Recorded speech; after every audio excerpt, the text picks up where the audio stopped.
Дера 1 в 2. Бомба в Б-доме лежит. Не знаю, как она её планирует забирать и планирует ли вообще.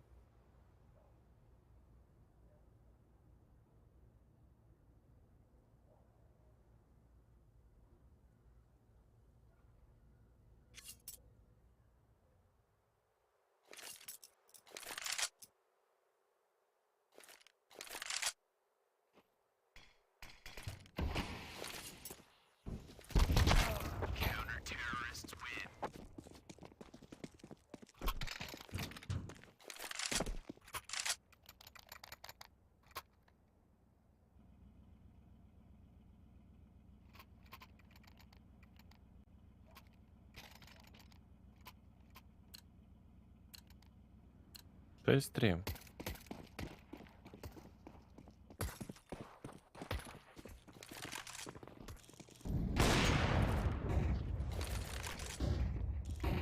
Ваня уже с АВП потихонечку примащивается в окно. Но это на центр как будто уже не стоит ПХ вообще смотреть даже. Ваня пошел в аркаду, забрал Деру. Ну вот он и Ваня засыпает. Ну то, что шестерку взяли за атаку, уже как бы неплохо, конечно. Да, может быть маловато.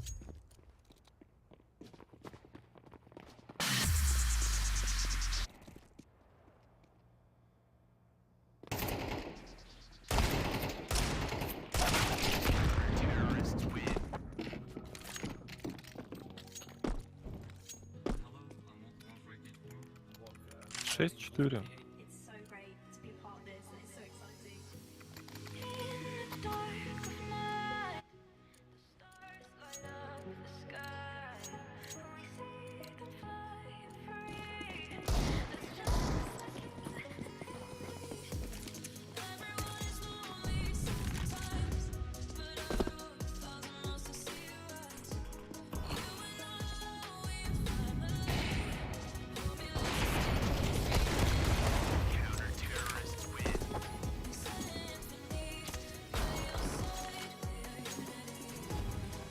А это берут пятый. И последний раунд про половину отыграют ПХ с боем хотя бы. То есть шансы хотя бы на 7-5 есть.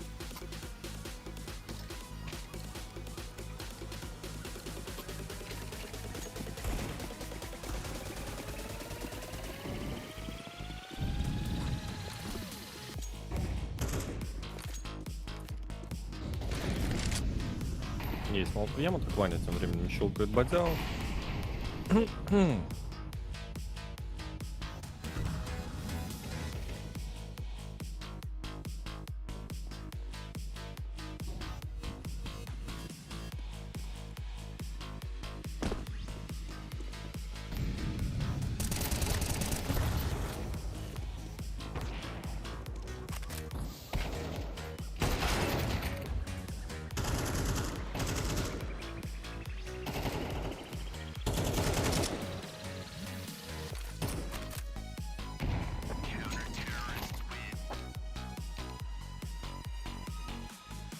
Но все же не возьмут седьмой.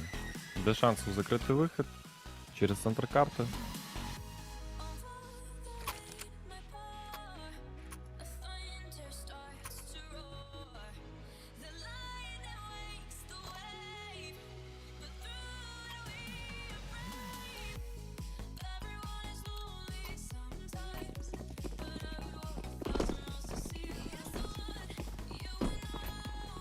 Быстрый выход от найтов на пистолетке на базу Б готовят. Ну, тут еще не факт, на самом деле, что именно туда будут выходить, но очень похоже на то.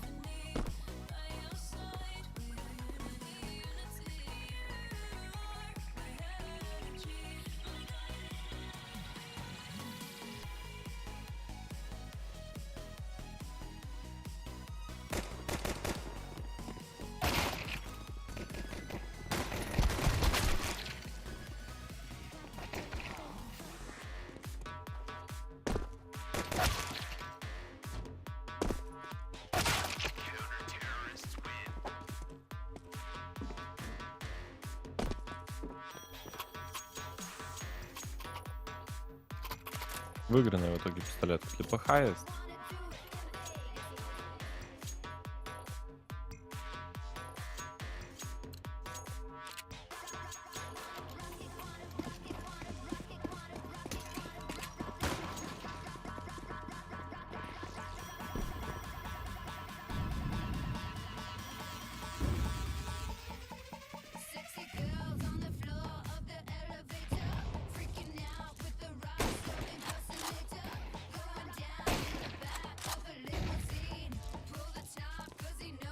Будем на спусули. Ну, хорошо, скаут попал, но если бы сейчас еще в полете Ваню забрал, но скопом подогнал, то было бы вообще жить.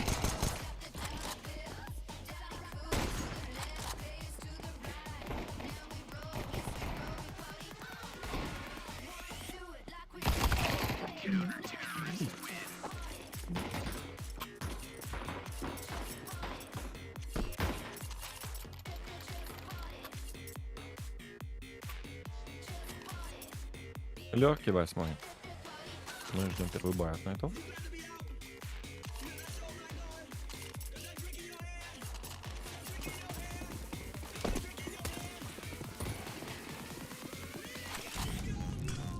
Боди приходит покошиться со скаутом в датчике. Сразу Хейн развей готовит.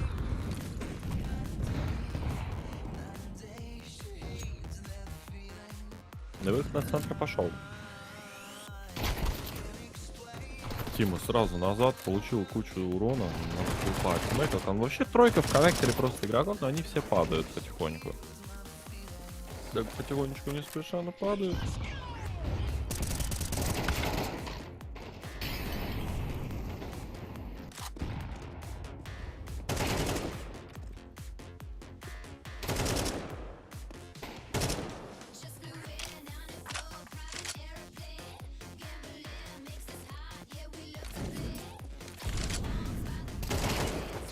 А Кайндов-то тащит. Я уже думал, все, этот раунд похоронил. Ты найтов он берет 1 в 4. 8-7. Вот это прикол. Такого не ожидал.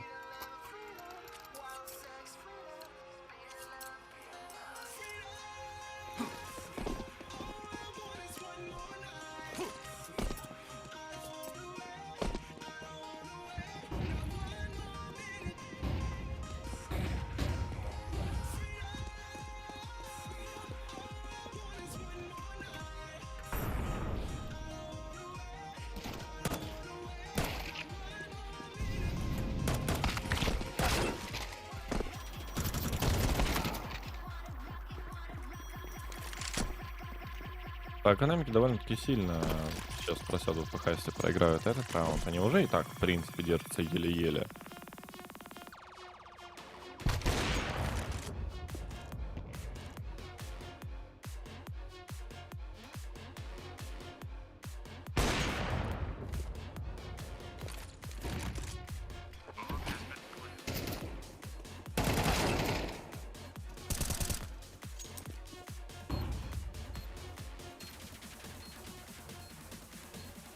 Один в 2, Кайндов. Второй клатч вряд ли может затащить и стать героем для своей команды. А вот получится ли? Вопрос пока что открытый. Первый минус есть. И по второму тоже. Ну все, Саша уже почувствовал. Не проигрывает просто на раунды вообще.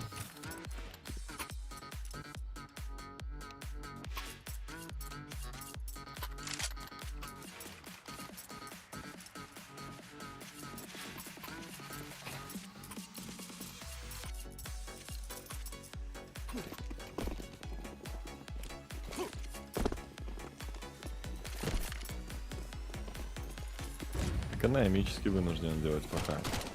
Не, вот бы Саша, конечно, так раздавал на первом Best-of-3, не дал бы проиграть нюк, я бы был им очень благодарен, но, увы. Как бы не так.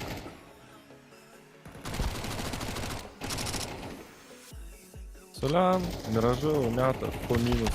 Но это экономически для ПХ, как бы тут все и так ясно.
Выход прям под тизм на точку А, и вот тиммейты до конца не понимают, что это асайт, хотя вот сейчас уже инфа, наверное, точно и предельно прошла.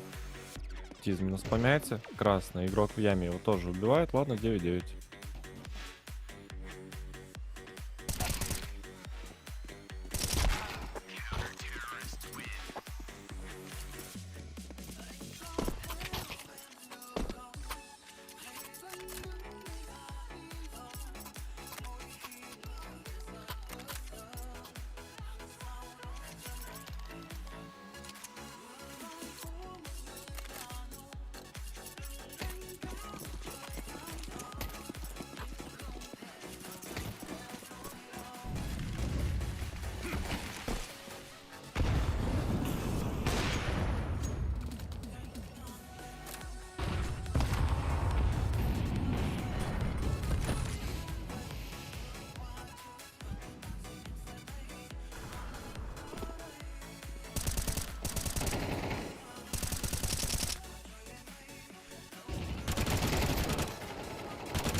Последний мята на коврах остается, 1 в 5 делает 1 минус по стейрсу, но дальше опять же такие так ясно, что вряд ли у него что-то получится в этом клатче.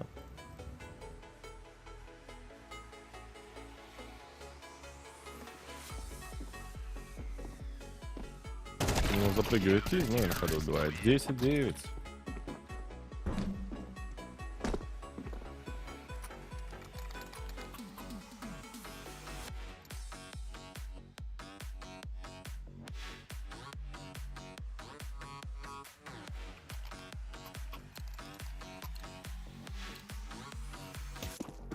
Но все, уже нельзя отдавать такое. Нужно тащить. Боля контролирует выход на центр.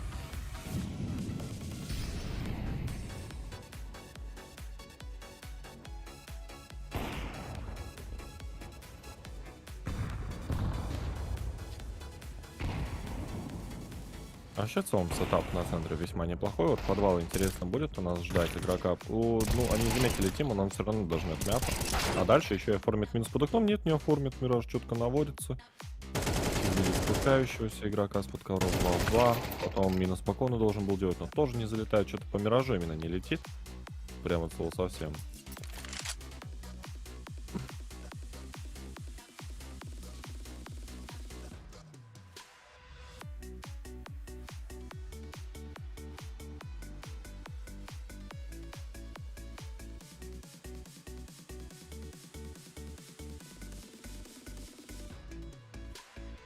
Но в итоге Дэрич 1 в 2 остался.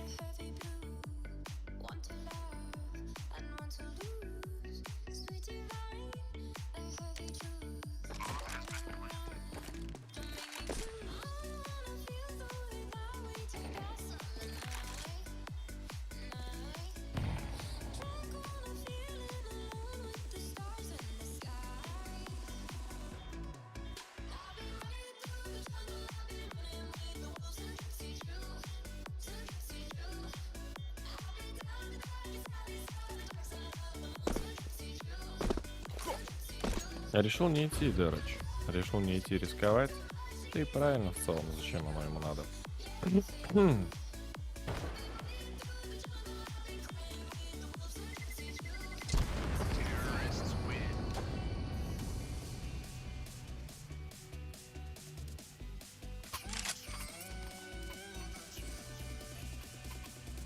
Десять. Дыра засейвил Калашникова, его команда есть фулбай.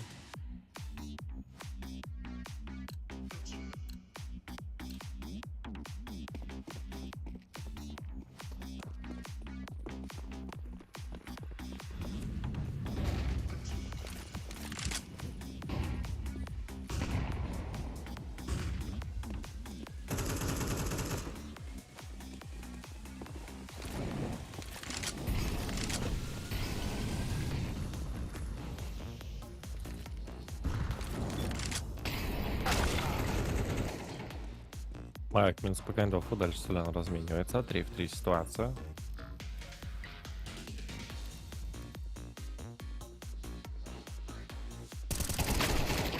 Мята перестреливает в упоре Костю.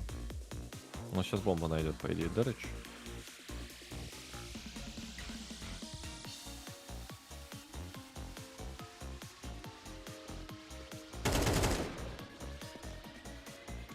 Дэра минус поменяется. Ну, можно, на самом деле, давай даже сейчас бомбу, не обязательно прям стоит до тала, но окей, хочет стреляться.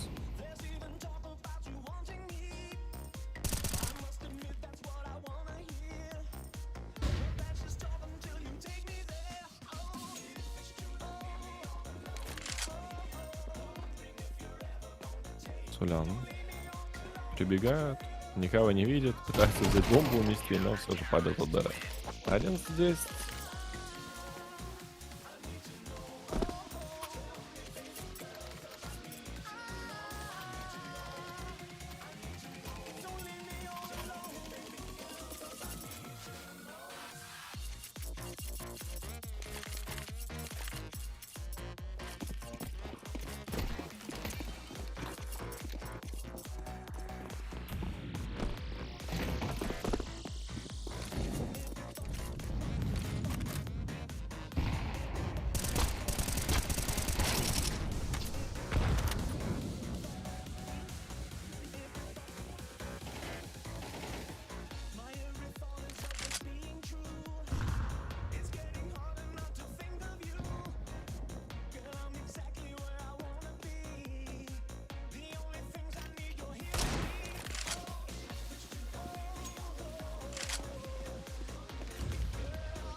Есть выигранный 12-й против пистоли, но по сути даже не тоже против пистоли, это просто плохой бай подали.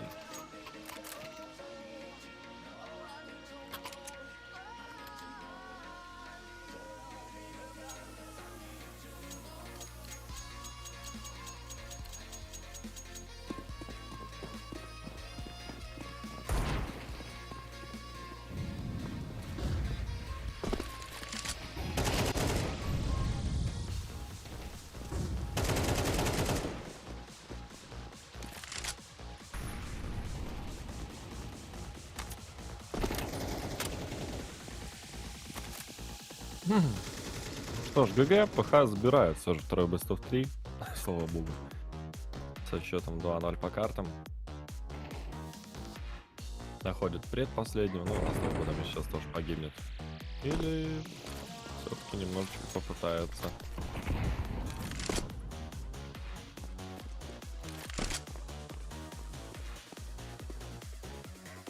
Ну, все, находит его наконец-то. Да что ж такое, не могут убить.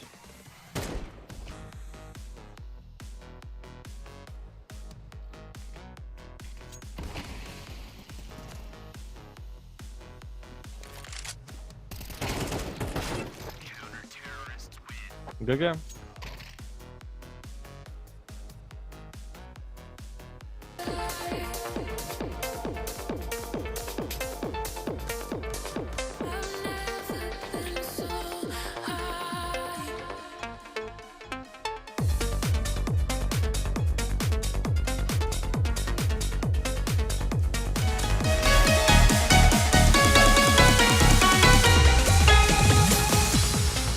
Nếu mãi sống anh và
yes and yeah. Turn every situation into heaven, yeah. Oh, you are my sunrise on the darkest day. Got me feeling some kind of way. Make me wanna savor every moment slowly, slowly. You fit me, telling me love how you put it on. Got the only key, know how to turn it on. The way you never let my ear, the only words I wanna hear. Baby, take it slow so we can last long.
xưa đi đâu cũng có nhau, có biết bao nhiêu cuộc vui đạo thiếu nhau, đi cùng nhau bên nhau giữa chốn thành danh. Dặn chân phong ba bên ta, cách xa bao nhiêu người anh em của chúng ta. Đặng cay mới nhận ra đã có lúc ta lại tự tin. Bao lâu nay ta đâu có hơn của ai, sao đời lại cứ oan trái ta như vậy? Hay vì những đồng tiền cùng lời danh làm ta cách xa và thương nhớ. Nhưng không sao, mỗi tối bất chợt tụ hợp cả đám ngồi cùng với nhau quay quần, trò chuyện những đêm ngày thời cô liêm.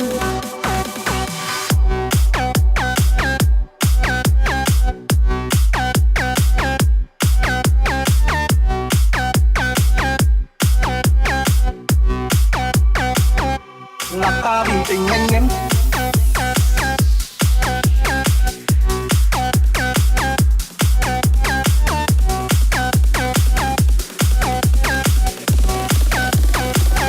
là ta vì tình anh em ta đi. Trong gian khó gian nan chúng ta vẫn một lòng, là ta vì tình anh em bao cam go, bao sóng gió vây quanh vẫn cứ thế.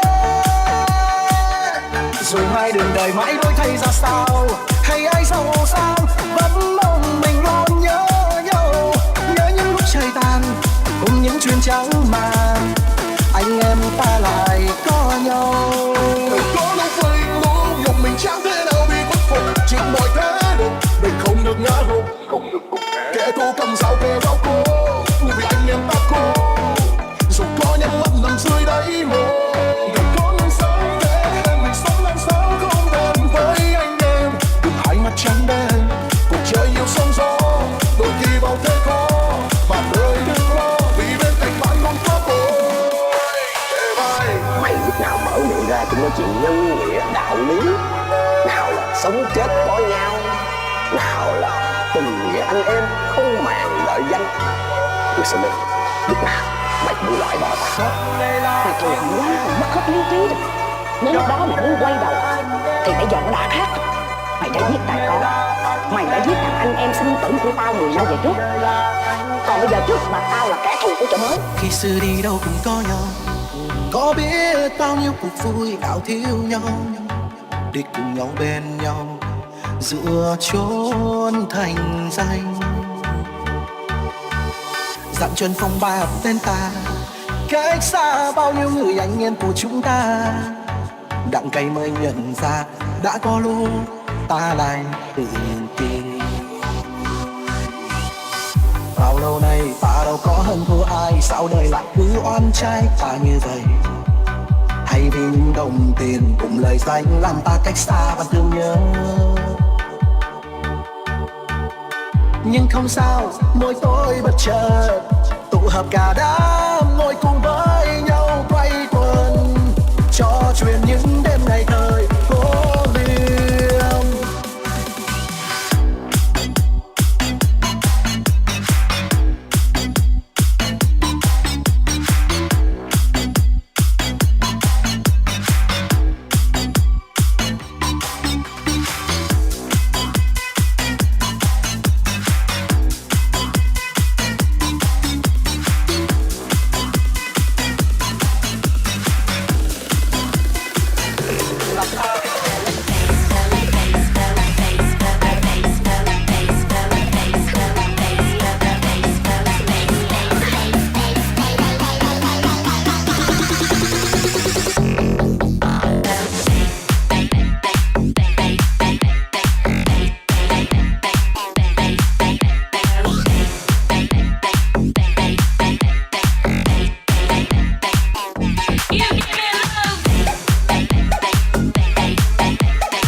Esport, you're looking at Ecstatic, CHiI.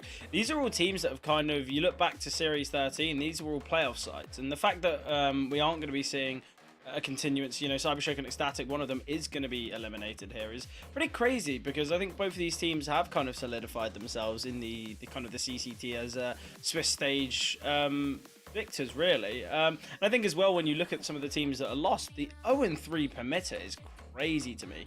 You see them in Series 13 besting Sinners in the playoffs, yet they couldn't even get one series here in the Swiss. I mean, so they I guess got top 4, right? Like Series 7, like they beat like they had like really legit wins. I remember it was like, big games. yeah, like they beat Bait and BC Game when was Joel on the team. That would have been more impressive. No, okay, it Yeah. wasn't. Possibly. No.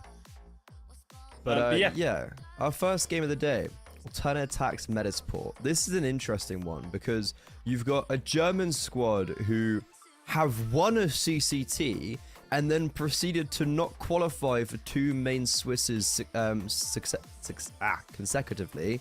And then you've got Metasport, who have completely changed up everything. They've brought in a new AWPer, they've brought in a new IGL. This is not the roster that you would know of Metasport from, like, let's say 5 months ago when they were taking a map of Spirit being Falcons. However, I'm not gonna lie, watching them, they don't look that bad, so this is gonna be a really interesting game. I'll be honest, I think when you look at the roster, I think it actually has elevated.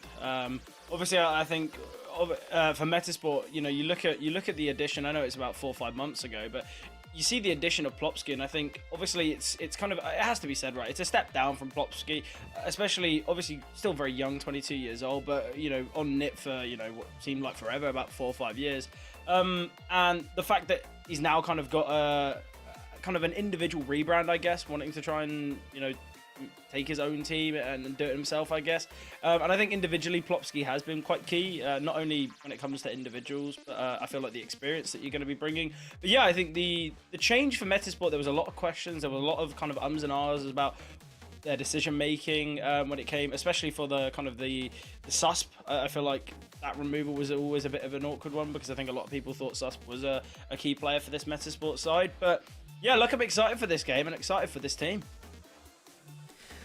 One big question mark I had over Metasport right at the beginning when they picked up Plopsky was the firepower level he was able to bring. So I think he had to, like, SUSP left like a kind of chasm of firepower that Plopsky had to pick up, and he has done so quite impressively. And Lumi has passed the eye test for me on the Yorp. I feel like he's actually really quite decent, and he's only going to get better and better as he is largely quite inexperienced. The one question remains for me is, does Shine system and IGLing work in both short and long term? And in the short term, in their first tournament, he could already be making playoffs with them, but the opponent has a say in it. Yeah. German side of TRjedC. As you pointed out, though, TRjedC, it's a roster that obviously has good individuals. I feel like the AWPing duel is going to be exceptional on the basis that Hype can just light up the server. But it's clear that TRjedC, they've got a mistake in them. They've got a bit of a kind of a question mark regarding their consistency. You know, going from series champions to not even being able to qualify through the play-ins. It really just goes to evaluate the TRjedC. On their day, they can play at that top form. They can really look to upset. And you look back at that kind of series victory, they've taken down. It's not as though they had an easy run, did they? Their first game was against Big, I believe. So I think when you look at it like that, it's kind of really, really nice performances from TRjedC, and then the massive fumbles. But hopefully we won't see that today. Hopefully we can see that tip-top level from this side, because I think we both know that the individuals for TRjedC can be so key. I think you're looking at Orzek as well as that, you know, a stable and a bit of a pillar for this side, usually fairly consistent, and that's something that can always be really valuable. But who else here are you going to be looking at for TRjedC to be that difference maker? It's interesting you bring up Hype, because I actually feel like I don't know, I want to see more from him, but yeah, I don't think he brings as much firepower as like Slacks did, for instance. But yeah, Orzek for me, the kind of the bold demon, as he's dubbed, very good. Vito, these two teams have played against each other somewhat recently. However, it was when Lumi was still on like a stand-in basis, who did play very well in that game, and they were still playing with Sapex, so it was pre-Shine days, and that was Anubis picked by TRjedC, Metasport won it. Ancient picked by Metasport, TRjedC won. Inferno left over. Already a change up. Yeah, well, we've still got those 3 maps in play. Well, you said what we got 2 of them. It was Anubis, Ancient, Anubis, Inferno. Well, we're not going to see any of them. What? A complete change in veto here. You know, as you said, we're going to have a rematch between these 2 teams, and the fact we're seeing 6 different maps is kind of crazy. It's clear that both teams are wanting to change up their veto, wanting to change up their system, and I don't really know which I prefer on that. I think it's only going to favour Metasport, right? Because they, as you said, they brought in a new in-game leader, they got a new AWPer, so I think this is where a change in system can pan perfectly for them. Yet for TRjedC, it seems like they've opted for a little bit of a different approach, which is never a kind of a convincing and confident thing to look at. I think the Dust pick is going to be beneficial for them, but I think in the same regard, Metasport, you look at Dust 2, okay, they've made new roster change regarding leadership, but I think at the same time, the individuals are so strong, and that's a map that Dust can be perfect for. But speaking of Dust, we're going to be heading into the action now, Freddy, and this is where excitement can be seen, because TRjedC, elimination could be seen here, unless if victory seen on map number 1, because we know that played 4 maps on Nuke, yet to win it. Yeah, I mean, this is a really interesting video from TRjedC because Mirage, not normally a map they would insta-ban, but it's because Metasport, if I'm not mistaken, haven't lost yet on Mirage while they have played with CHiI. It's actually looked like a really legit map during this whole tournament. Yeah, they are 4-0 against G2, Zero Tenacity, Cybershock, and Monty. And it's interesting that we have them, like, their 7 map pool in quotation marks, but Nuke is certainly the weakest one, and Metasport previously banning that. But yeah, Dust 2, let's have it. The German side, they need to hold down the B bomb site, because here comes the full execute on the pistol round, and Aaron Hype, the 2 big academy boys, just break open the bomb site. Yeah, it looks so simple there, and I think a lot of the time on Dust 2, we know what the B-bomb site kind of has to offer when it comes to the T's taking it with such ease. The retake going to be so difficult. Even with the fact they got a defuse kit, I think it works much better for them if they just save. You know, both Adam B and Lumi can keep Kevlar strong. Plopsy's got a kit. I wouldn't mind the idea of a full force in the next. It'd be a great way to shut down your opponents, but Plopsy falling, they might kind of divert and change their minds for that one. But TRjedC, they kick things off nicely here. And with it being their map selection, this is kind of the exact start they need. They can't really look to fumble. They've got to kind of hit the ground running. The pistol round. Obviously going their way. Is that a nice kind of bit of a bonus? Yeah, boy. Some kills at the end. Yeah, you know it's always bad. Damage as well. Yeah, you know it's always bad on the CT side when you're resorting to saving your armor on the pistol round. You can't even do it. You know, well, yeah, and you can't even do it. You kind of know it's like, damn. Oh, they're still investing. Okay. I mean, like, yeah. To me, if all 3 survived, I think it'd be a great idea, but I think now Metasport could be a big mistake. I guess it means they can get out an AWP on their first real full buy. That's the only positive I can look at for this, though. Another scout would have been great. Scouts are very OP on this map, and you can also just gamble stack A. Issue is, yeah, scouts are very overpowered.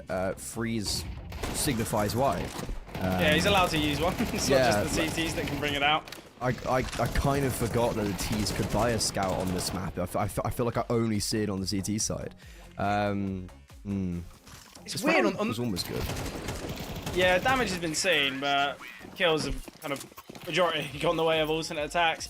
Yeah, I think the scout's a bit of an interesting one on Dust. I feel like you see a lot of it on the T side when teams are going for ecos, because you can just get that instant kill. You can look to go towards long. I really like how much the scout is brought out in Dust. I feel like the scout's a weapon that can be so key, and a lot of the time it doesn't really get the utilization that it probably should. Apart from Dust, maybe Mirage, I feel like the scout doesn't get the love that it really should. Yeah, I mean, like, sure, like, on Dust it kind of gets all the love. It makes up for the love. It's like, just in case. Here it is again. We'll get 12 rounds of the scout on Dust. Yeah. The one thing I've always been a bit like 50-50 on is when people will buy scouts on eco because they're like, oh yeah, I'll buy a scout in the gun round. And I'm like, no. Just get norm. Just don't buy a scout in the eco. And they're like, no. But I can buy a scout next round and play with a scout on the gun round. I'm like, why would you want to do that? Yeah, also, the irony, sorry to cut you off, the irony of this round having more potency to it on the full eco than the force buy did is not lost on me.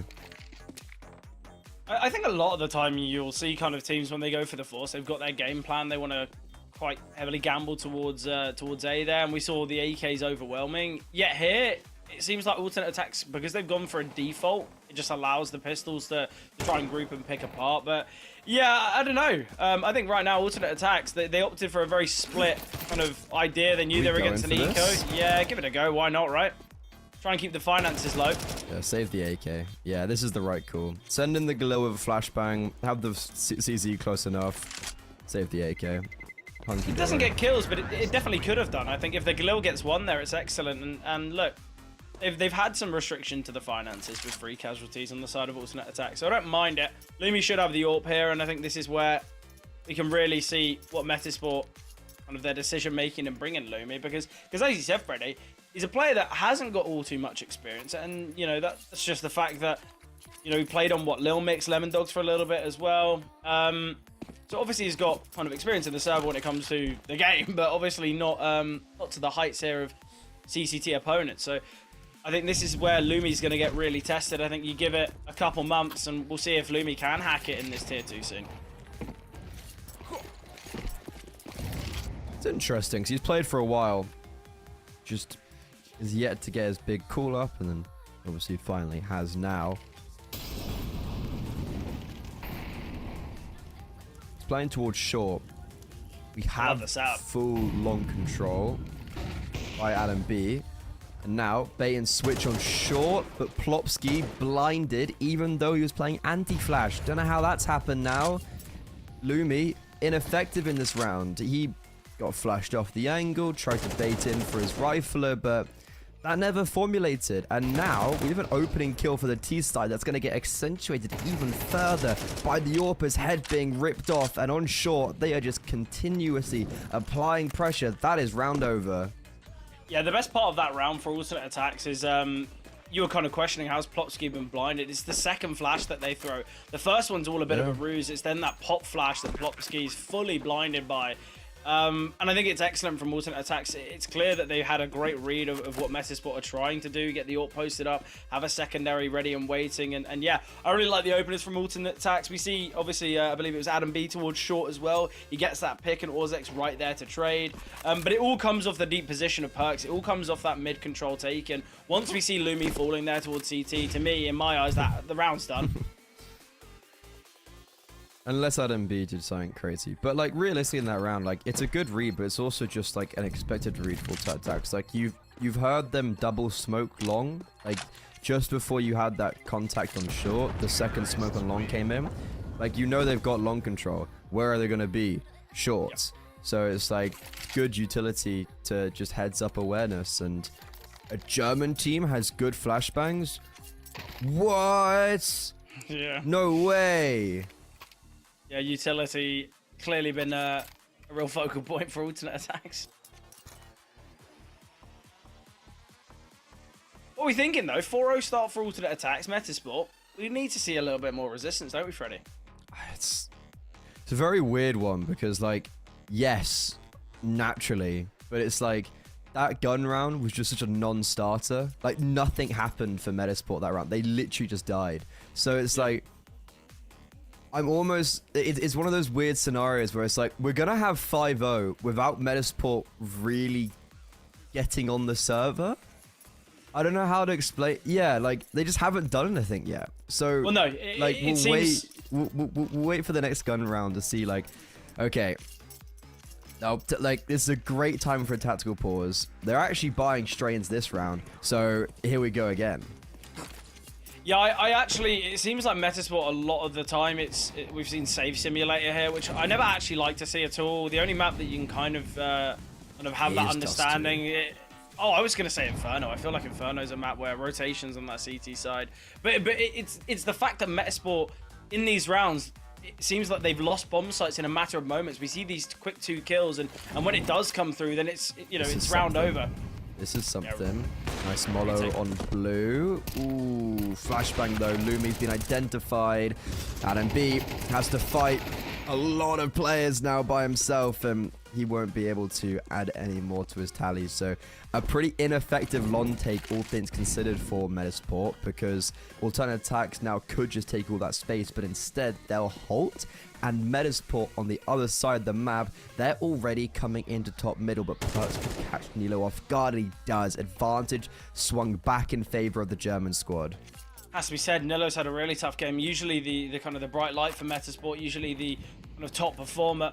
Obviously with a change of calling, a change of strategy, and a new AWPer, a lot of the time we might see maybe a slight shift in kind of discipline from a player like Nilo. He might be forced into kind of setups and positions he might not be too confident in, but also maybe a little bit of his kind of star firepower has been taken away from him. Because I feel like a lot of the time you'd look at this Metasport roster in the past and you'd say, look, Nilo is the big dog. Nilo is the one kind of contingency plan that Metasport will have in all moments. But one could get denied here. If CHiI finds this, it's round over. Oh, he's climbing through the smoke. Last bullet! Oh, the bomb goes down. CHiI's just going to stick it though, hyped. Can't deny. Right on the back of the bomb site. And Metasport, they get their first round all from CHiI. But I don't know what the idea for that plant position. What's going on? To be fair, like, realistically, no matter where he planted, I don't think Hype was getting that kill. And I think there was so many smokes down, it was just like, okay, bomb down now. But this is kind of extraordinary that alternate attacks don't win from this situation. Like, you've got a 3 versus 2. Like, this should be easy, and you trade out effectively as well. Like, the fact that, okay, CHiI doesn't deny the bomb, but it's just the fact that he gets that kill is so important. And also, I always find it amusing with, like, Nilo and everyone think he's amazing, because he is, don't get me wrong, but he also doesn't play necessarily, like, the roles that are, like, fantastically amazing. Like, sure, he plays mid on Dust 2, and like he tends to play a lot more like lurker roles and extremity roles on the T side, I find. So it's always really amusing how much effectiveness he gets while playing, like, maybe not the best of roles, but someone who should be succeeding is Lumi, and then Nilo. There you go. That's your first kill for you. Yeah, taking a while, but at least he's got himself on the score sheet now. Look, we kind of questioned the investment from Metasport in the last, thinking it would just be a half buy around the save rifles, but the fact they do take the round, purchase, realistically, yeah, though. Yeah, it was a perfect investment. I don't really know where they stole the money for that, because it seemed like they shouldn't have had enough. But even the AWP, sadly, Lumi unable with the big green. But Metasport in a 5-on-3, realistically, they shouldn't be losing this one. And with finances somewhat in question for players like Arrow, alternate attacks surely going to be seeing some form of weakness in the next. And Metasport could capitalize on that, but they do actually need to confirm this round. I know there's a low HP Perks, but the AWP could be jiggled across, and certainly we can see some impact. And we're seeing this rotation come through. We're seeing this flank from Adam B. It might not matter. If Hype's holding for this, you can find Adam B. Oh, it's just the tag. They're going to accelerate towards A. There's minimal time, but they can get the plant down. Hype is so trapped here. I love how they're just leaving him to die as well. They're like, you got it, dude. You get another kill. This is going to be a difficult post-plant. The smoke does block them off momentarily. Perks needs to be really careful not to get spammed through it, and he's living with the first to fall. I don't know how Arrow is being caught off guard there. I didn't even realize there was a gap. I think there was a manufactured gap through the smoke. And Perks is on one single hit point. This would be one of the clutches of his career if he's able to win it off. That is the first kill. Whoa. Man, I believe there was only one kit on CHiI. If he got that kill, there was a legit world he wins that clutch, but no. Metasport decide they want to ruin the clutch.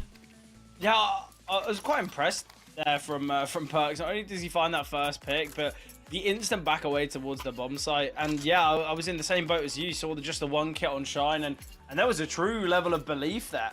It would have been such a devastating round for Metasport to lose. As we mentioned before, there was, you know, a 1 HP Perks. It was a 5-on-3. The fact that that round could have been success story for alternate attacks is mental.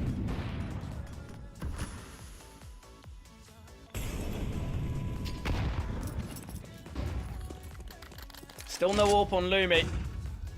Finance is not allowing for it, and Freeze creeping. Should find Nilo here. Nilo's just so late to take that control towards tunnels. He's there so early, but just doesn't look to take the timing that he's got himself. And I think that level of discipline is actually what catches him out, but Popsy gets the eventual trade onto Freeze, but still plenty of players in middle to deal with. This is where Plopsky's lack of utility and health could cost him massively. Got to realise that that molly's coming down. I don't really know why he's pushed into the cubby there. Lower now. Because there's nowhere else to go. He had to. But re-aggression shot. Metasport have no map control, and that theme is going to continue. Because Orzerg just nails 2. Plopsky's very low HP. He was going to get overwhelmed. He was going to get swarmed. That's exactly what happens. Shine now on the other extremity of the map. It's just sat there thinking, didn't we have 3 players short? And how does no one get a single kill? But Alternate Attacks a really strong round to come and rebuttal. And with only 2 players staying alive in the previous for the Swedish squad, that means money's probably done. And we've got the same continued theme from the very beginning, where I was like, doesn't feel like Metasport are coming to play and they haven't really stepped up to bat just yet. This round felt like a continuation of that. Oh, yeah, of course, okay. Try and get I definitely agree with you there. I think Nilo's a player that I've got to point out in that round. He gets towards tunnels straight away, and he's in not only a great position as an individual, but he goes unnoticed. No one was actually holding towards tunnels. It's because the AWP was posted up. Nilo got just an excellent timing while creeping through, but you see him just stick around towards lower tunnels that whole time, and Plopsky can... I believe it was what... I want to say Freeze found him, but yeah, I think right now, Metasport, as you said, quite rightfully, they are going back to those kind of disappointing ways where they look really, really weak, not only when it comes to their strategies and their kind of setups, but also just the individuals. How has Orzek been able to get to that? It's just ridiculous.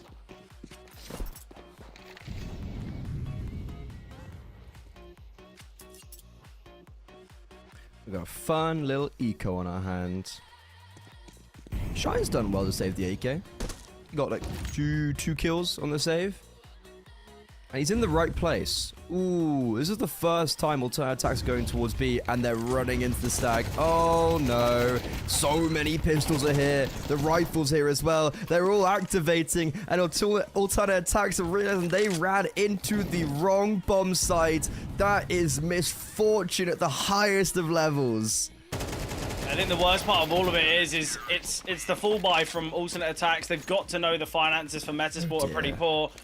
Why have they just opted for a rush towards B? Why have they looked to try and get a bit of a lay of the land, maybe send some flashes towards long and kind of work out whether there is going to be anyone there, or it just seems so poorly kind of executed, and the decision making from Alternate Attacks is quite unnecessary, isn't it? It's definitely one of the cools of all time, that's for sure. Yeah, I'll be honest, it's just something where if you scratch the names out, we could be playing pro or no when it comes to the call in there. I've got no. Speaking of pro or no, Orzerg dry swinging after jiggling the AWP. No smoke towards long, nothing. I think the benefit of the doubt there for Adam B is Alternate Attacks have not actually played long that much. But I still feel like they should be putting like default long smoke down regardless. But yeah, and you wanted Nilo. You got 3 kills that last round. What the hell, Hypes? That is a sick right eye peek with the AWP. That could just kind of like be round right there. Plopsky, I don't know, like he's controlling space towards short, but you smoke that off and you cancel out and eradicate 3 different players from this round. This is done, I feel like. Maybe there's a way back in though. I think this round, it's... The problem is, not only is it the sheer numbers, but it's the lack of control. Even though they have just found that pick, it's the fact they've got no one towards long, they've got no one in short, no one in CT. All just situated to middle, and I think once that smoke comes down towards short, that's just that kind of round ender smoke. There's nothing that Metasport can do to look into it. Obviously, the kill from Hype's excellent, but you go right back to the start of the round, Adam B. It's unnecessary risk that Metasport are taking, and you can't really be doing that when you are so kind of deficited here. It's a 6-3 scoreline currently, and I think with it being that kind of elimination match, with that looming over them, we need to see a little bit more discipline and kind of Metasport playing with a much better level, because yes, okay, they get the gamble stat correct in the last round, but I don't think that that's a kind of necessarily an exceptional call from them. I think you look at it more as a bit of a misstep from alternate attacks. Yeah, once again, it's that same thing, Freddie, where it seems like Metasport, they just aren't looking good enough here, are they? Feels like they don't know how to play Dust 2, to be honest. It's like, I don't know. And yeah, like Metasport, they put a heavy focus on long in this round because of the previous. Just allows his mid to take, yeah. Yeah, 3 Nilo players goes down long. here. Let's speed up mid. Nilo has done great damage on Orzuk with a grenade. So he softened up one. Freeze is chipped away as well. Free, yeah, from something. This round basically is Nilo, because we're going to have a smoke mid to B. So Nilo, out in the open, backs away, but then takes the fight and is eliminated. A great shot from Hype. That's back-to-back rounds where he's got not only the opening kill, but potentially just the round-winning kill in itself. And alternate attacks resetting. They were going mid to B, they get molled off, they go, okay, we're just going to go B. We've already got 1 kill, there's only 1 more player left, and we're leaving Hype to lurk. I actually would have really liked the idea of them just going out contacts, but Shine, he's able to find 3 and deals the damage for the 4th as well. Freeze down to 8 HP. Hyped on the AWP close to this smoke. Obviously, Metasport are going to give this one a go now, but it's the fact they overlooked that ton of kind of top car position. I don't really know why they've looked to kind of send all that utility. I would have much preferred them just going in contact, and now it's a 1 versus 3 for Freeze. This is disappointing from alternate attacks. Again, it's a bit of a fumble. We've got just 3 players sending out Molotov, sending out utility. Alternate attacks could have just shifted towards the B bomb site. It's a free round. Hey, I mean, great round from Shine. They don't expect him to be so close, and fair play to him. Like, the IGL comes up when needed the most. Even though we've been critiquing Metasport quite a bit during this half, and a lot of it has been quite valid, we position ourselves in a way that Metasport are looking to go for a 6-6 half. So even though they might have not looked super competitive in some of these rounds, they don't care. They're going to get the score for it. They're going to get the score line. And yeah, Metasport, they're up against a 4-spy. They win this and they may as well be guaranteed 6. And this round, look, Plopsky, he's got some energy about him. He's pushing into middle. I think the kind of the positive that Metasport are going to take away, regardless of how the rest of this half pans out, is they do favour the T side, so at least they've got that going for them. Obviously, it's a great round from Shine, and that's something that you can never take away from the Metasport side, but still, it's not kind of a team effort. It's not one of these well-worked rounds. It's more just an individual kind of finding 3 frags, in which he really shouldn't. So I think in that regard, it's still work that needs to be done here. But Nilo on the AWP, nice reposition, a double AWP in play, which we love to see on Dust. And Nilo, yeah, looks good. Lumi, you're going to find simple shots towards short as well. So, as you said, Freddie, Metasport, they are on track, finding that 6-6. Dunk down. I think both AWPs can be saved, though. Yeah. Oh, no. Would have had money anyway. Keep the AKs. Yeah, keep the AKs, because naturally. Just drop the AWPs last round. Yeah, alternative saying there, like, you've got 2 AWPs, we can barely afford utility. What is this fair? This isn't fair. But as much as, like, Nilo maybe hasn't been very consistent this half, he's done quite well. Like, that mid round, obviously a little bit simpler. kind of the force buy victory. He got 3 kills, so he's getting back into his own. And right here, he's on the AK-47, the Kalashnikov, and he's gonna get baited in perfectly. Takes a lot of damage, I will say, on that first kill. And there is a world that this becomes scary because these kills are starting to float in favor of alternate attacks. They do start getting those trades, but Adam B structure from long, there's so much pressure and alternate attacks just can't really handle it. Well, the problem is as well is Adam B's got the bomb now. You know, even if Arrow had the bomb in this position, I think it's a round where we all know one quick kill, get the bomb down, there's a chance, there's a way. Yet now, without that bomb, that's where things can become quite tough. Has Adam not realised it? Because he's looking to push towards tunnels. I don't know. Because it was in a bit of a corner, a bit of a cubby, and I think definitely something that you might... There's no, like, cubby. Like, he'd have to, it's on the boxes. It would come up on the minimap as well. Yeah, he definitely knows about it. It's one of those things where it's like, if you haven't seen that, that's on you. Yeah. And not only is it, if you haven't seen that, it's on you, but also you're a pro player. That you're going to see that come up on the minimap. You're going to know. I hope so anyway. Don't even need to be a pro to have that. Just need to have eyes. Just 2 pairs. 2 pairs? A pair? 2 pairs of eyes? 2 pairs of eyes? Yeah, that's actually that's how you become a pro player. You have 2 pairs of eyes. That's a real new kind of idea to the phrase 4 eyes. 4 eyes, yeah. Oh. I'll be honest, Metasport, they come back 6-6, although it isn't kind of as fancy and as kind of luxurious as you'd hope so, and the ways in which they have won the rounds. But look, it's a force buy from Metasport, where they have the AKs, they have the Deagles, utility's not good enough. We see it the kind of the back-to-back, and to be honest, Metasport, the fact they have won that, you know, when you take into account that alternate attacks won the pistol, the half's kind of fallen quite flat for alternate attacks. Oh, massively. Really poor half of them. When you think about how well it started. And it all stems from that rush B. It all stems from them losing against that low purchase. And it...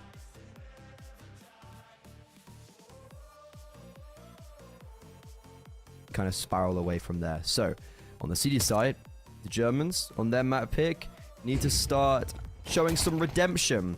And it's going to begin on long as Arrow gets baited in, but then Arrow kind of gets left for dead as he gets dinked and falls back into pit. But no, we're going to go and try and support him. Flashbang back in. Everyone's left for Metasport, but Shine's still here. Shine is hearing everything that's going on and is still holding a lot of this space, but they are looking to actively clear him out. The Jiggle, that 1 kill, will he get any more? Remember, Arrow's dinked down, so he's holding a lot of control towards long, and in the meantime, we're starting to wrap onto this B bomb side. Finally, Shine will be dealt with, but he's kept 2 players towards long, and the bomb has just been planted. So Shine has done God's work at just surviving.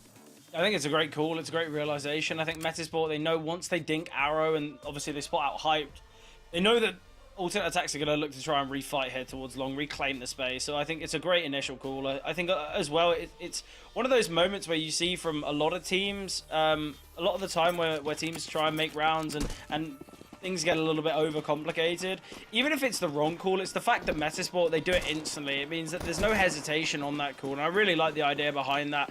And I think it's something that can serve Metasport massively here on their T side, just based on the fact that, you know, they're not wasting time. They're not questioning, oh, should we go towards long? Should we head towards A? Oh, is middle our next point of contact? I like the speed at which they make that decision. The second the Arrow gets dinked and falls back into pit, we see them just all make their way back, which I really, really like to see. But right now, Freddie, Metasport, they take the lead. They're the ones in the driver's seat, which is a crazy statement to be made, especially as the start in which alternate attacks had for this game. It was 4-0. 7 out of the last 9 rounds going the way of Metasport.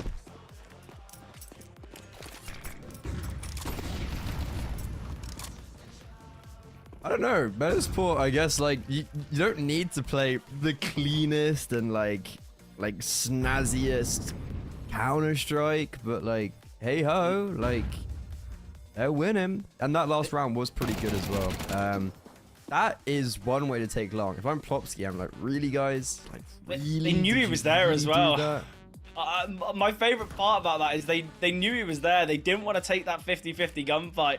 Let's just silently boost up, catch him by surprise. I really like the idea of that, actually. That's unfortunate for Perks. One of those just CS moments where you're questioning why is he just randomly sprayed through the smoke. But it happens, right? It happens. Sometimes you get that feeling, you get that tingling. Yeah, that sixth sense. I'm just gonna spam Spidey just senses. in case. Yeah. Just in case. It's like, and in 3, 2, 1, bam. Oh, okay. Sorry, how is Hype? How is Hype still alive? How is firstly Hyped alive, and because he's alive, not got a kill? Like, how has no one died in this interaction until just now? This was so random. How much damage has been dealt? Only yeah, 80 HP. It's this so is such a unfortunate. winnable round, which is so annoying. Yeah. Yeah, and I think, again, it's that similar sentiment of Metasport. They're winning rounds, but it's not pretty. It's not nice to watch. It's they're just getting themselves over the line. You know, you see the scout there. It gets so many tags. If we just see a rifle connecting, if we see kind of another player combining, alternate attacks take that one, but no. And with it being the Force, Metasport find 9. They're going to be within 4 rounds of closing out map 1. And obviously, to remind everyone at home, looking at the top left of your screen, this is the pick of alternate attacks. This is a map at which they need to take. Otherwise, they stare down the barrel of a nuke. And I think we all know what alternate attacks have to offer on nuke. And let's be honest, Freddy, very little.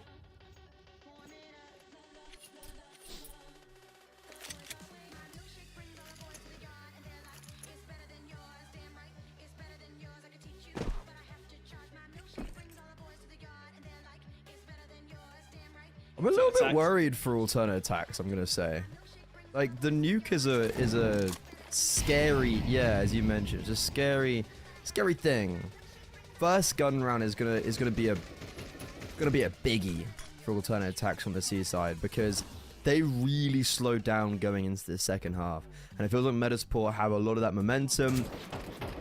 Individuals are alive across the server, and Metasport say, you can't fool us at our own game. You can't beat us on a low buy, because that's our thing. And it has to be said, right? Shine's had a really, really good time here on Dust. I think you look at the pivotal point there for Metasport, that Shine triple kill on the B-bomb site as that lone defender. Obviously, that round goes the way of Metasport in the end. And I think when you look at it like that, not only has Shine kind of continued with that same trend, but it seems as though that's kind of given the life to Metasport. It's that kind of bit of momentum that they needed, a heroic moment from the leader. That's exactly what you need, because you know that it's just going to give so much energy and so much kind of life to this side. I really like it. And you look at players like Nilo, who said, you know, a bit of a tough start, was 0-4, now 11-9, second top performer here for Metasport. And although we've seen some big shots from Hype, Freddy, it's not all too consistent. 6 and 8 currently.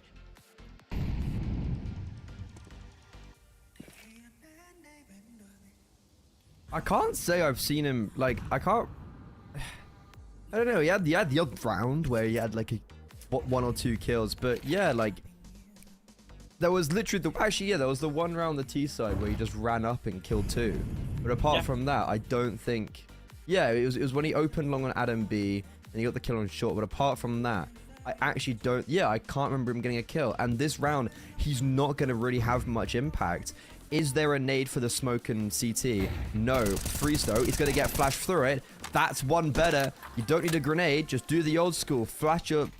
Get a teammate to flash you through it. And now, Metasport, this is an awful position to be in. Utility is perfect for Adam B. He slipped the net. That's the opening that the Swedes needed. One more player on the B bomb site, and it's all falling apart. How does that go so wrong? I'm lost for words. I think when you look at it for alternate attacks, it's that perfect round. I was actually going to say, look, Metasport, maybe they just look to save. Maybe that's their game plan. You know, it's a 5-on-4 with not only 2 players low, but very limited utility. But it's Lumi finding one through the smoke. It's Adam B creeping out middle. And I was actually going to kind of put Adam B's decision-making in question.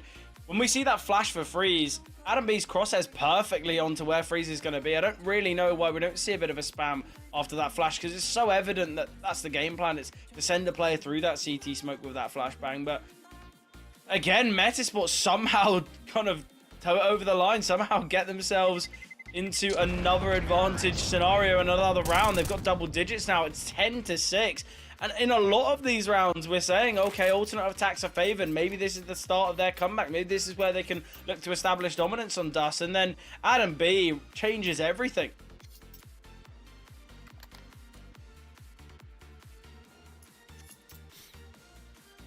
Yeah, it's like Adam B gets that opening kill, but I can't remember who got the spam through the smoke and tunnels. That was also like, that was one of those kills where it's like, you can't replicate that. Like, 9 out of 10 times you're not getting that kill.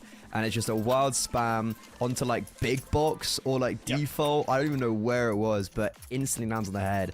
And yeah, Adam B, I'm also surprised, like the timing was so perfect because the smoke just starts to fade here. And yeah, you see, my worry was that Lumi was going to kill him. And yeah, like look at that. No, sorry, that Hype was going to kill Adam B. I was scared that because when the smokes fade, Hype would have an angle, he doesn't take it, and then Lumi just gets this random spray that connects, and it's like, damn. Metasport, from having this like awful round to just building yourself out, and it's going to get even worse for alternate attacks. His perks just being tagged on the cross, but Hyped takes matters into his own hand and just charges up middle with the AWP. Yeah, I don't mind this aggressive playstyle from Hyped, and he has spotted Plopski, so we'll find him. So second kill acquired, and this is what alternate attacks need. This is, you know, kind of an aggressive play, a bit of a risk, and one that can pay out with the round. But obviously, Freddie, we've seen disadvantage rounds still go the way of Metasport. This can't be one. This would give them 12, and that's where we're kind of questioning, look, surely things are too far gone. Arrow, important find here, just going to drop the smoke and wait for his teammate and Freeze to rotate in.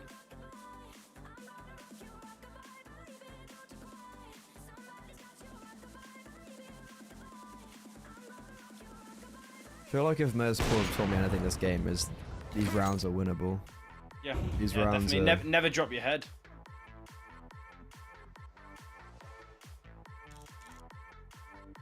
Just need the opening kill. Just need that one kill from Lumi. There it is, baby. Freeze is low. There it is. Nilo's got a nade. Freeze is dead. What? Where's that nade go? How is that? Dodged it. What? I think it landed on ramp. Yeah, or like landed on the other box and like bounced off. Wait, has he lost track of where Freeze is? Yeah, wait. Just tap for it. Oh, Lumi gets the kill on the Glock. Okay, Nilo did enough damage. So we've got the rotation coming in from short. There is a smoke. Lumi drops it towards short. Orzuk's looking to get ahead of it. I don't think this is the right play. This is a 2 versus 5, remember? You said to never drop your head. And now it's Lumi 1 versus 2, but Arrow puts it...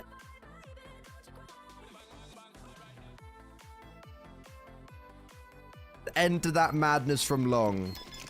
I think the best actual thing for Metasport is not only is it the bomb plot, not only is it kind of alternate attacks' finances that come into question by finding 3 kills, but it's also the fact that you know that alternate attacks probably going to take a timeout now, probably going to kind of evaluate, look, that's a 5-on-2. What are we doing? We don't need to peek. They've got to plant the bomb to win the round. They've got to find these kills. Why are we looking to aggress? And obviously it's a great kind of final moment there from Arrow, but we both know that that round could have very comfortably gone the way of Metasport when it goes down to that 2-on-2. And I think alternate attacks need to take a long, hard look in the mirror, because another round that could have gone the way of Metasport when it's a 5 versus 2.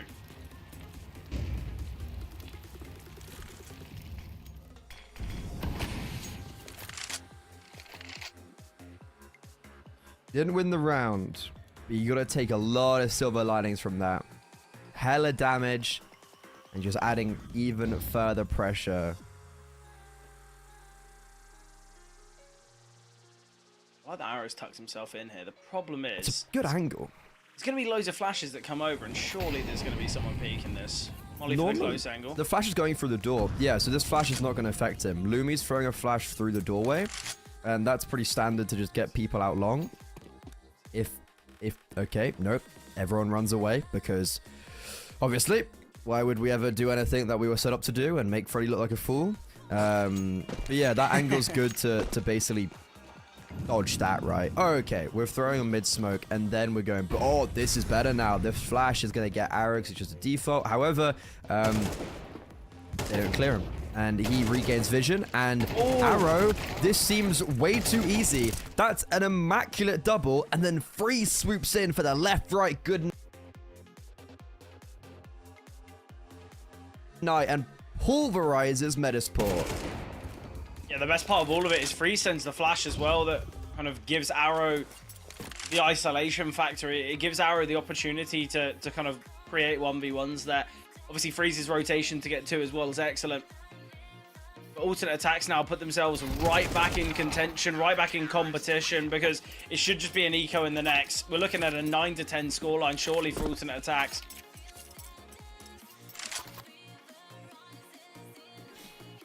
I don't know how that, like, Metasport, this is a round where they are going to be beating themselves up about. It's like, how does Arrow just get, like, how does that actually happen? Like, how does that go so wrong that you have 4 players long and just no one even trades? Like, why? It's really quite poor. Yeah, one for 4 there, not a great. Not great. I ain't no mathematician, but I know that's not a good ratio. And then, of course, the Tech 9 armor opens up this round single-handedly because, yeah, naturally. I'll be honest, I feel like the Tech 9 and 5.7 need a nerf. Both those weapons are just too good. For $500, I was talking about it was in the game. It was the Gamer Legion final of Series 13. It seemed like ZTR had more kills with a Tech 9 than he did an AK, and he was the Series MVP. And it's weird how many kills, how many openers you see with a Tech 9. I feel like that gun's just a little too busted.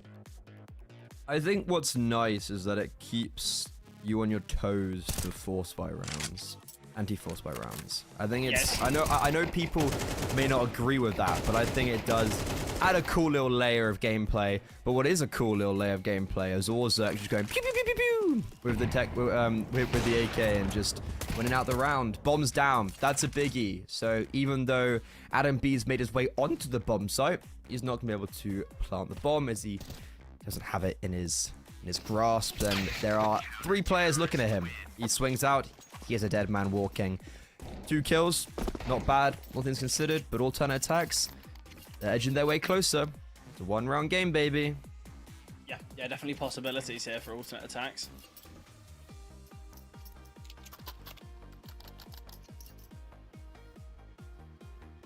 The problem that we kind of haven't mentioned yet, and it's something that we're going to have to bring up, is alternate attacks. They're on a bit of a time pressure, aren't they, Freddy?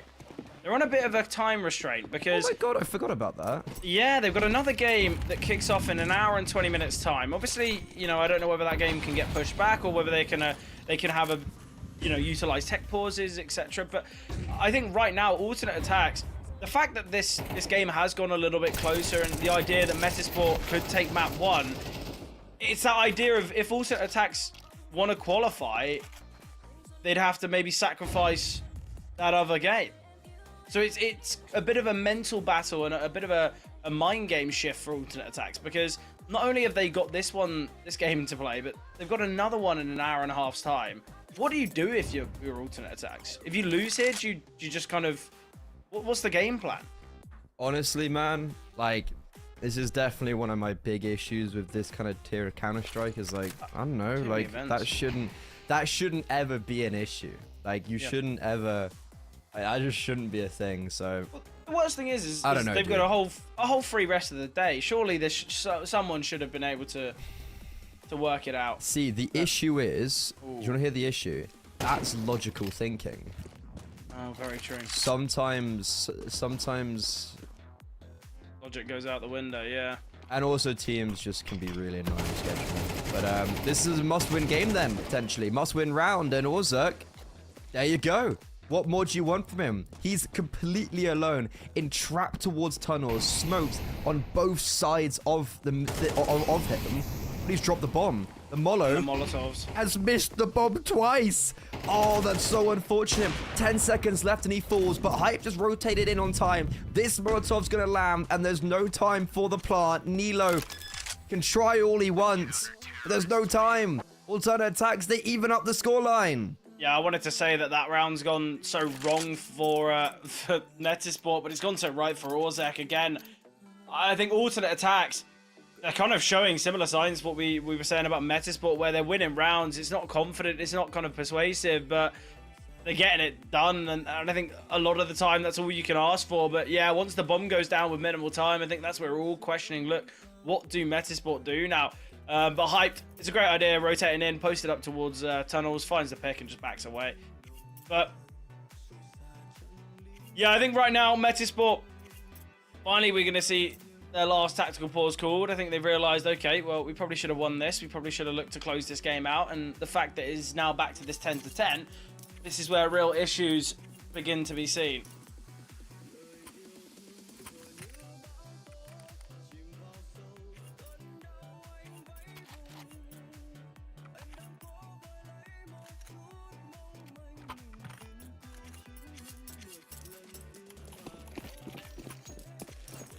That was such an awkward round where TRjedC could be sitting there to be like, thank the Lord Hyped got that. Like, that was so... It was just so, like...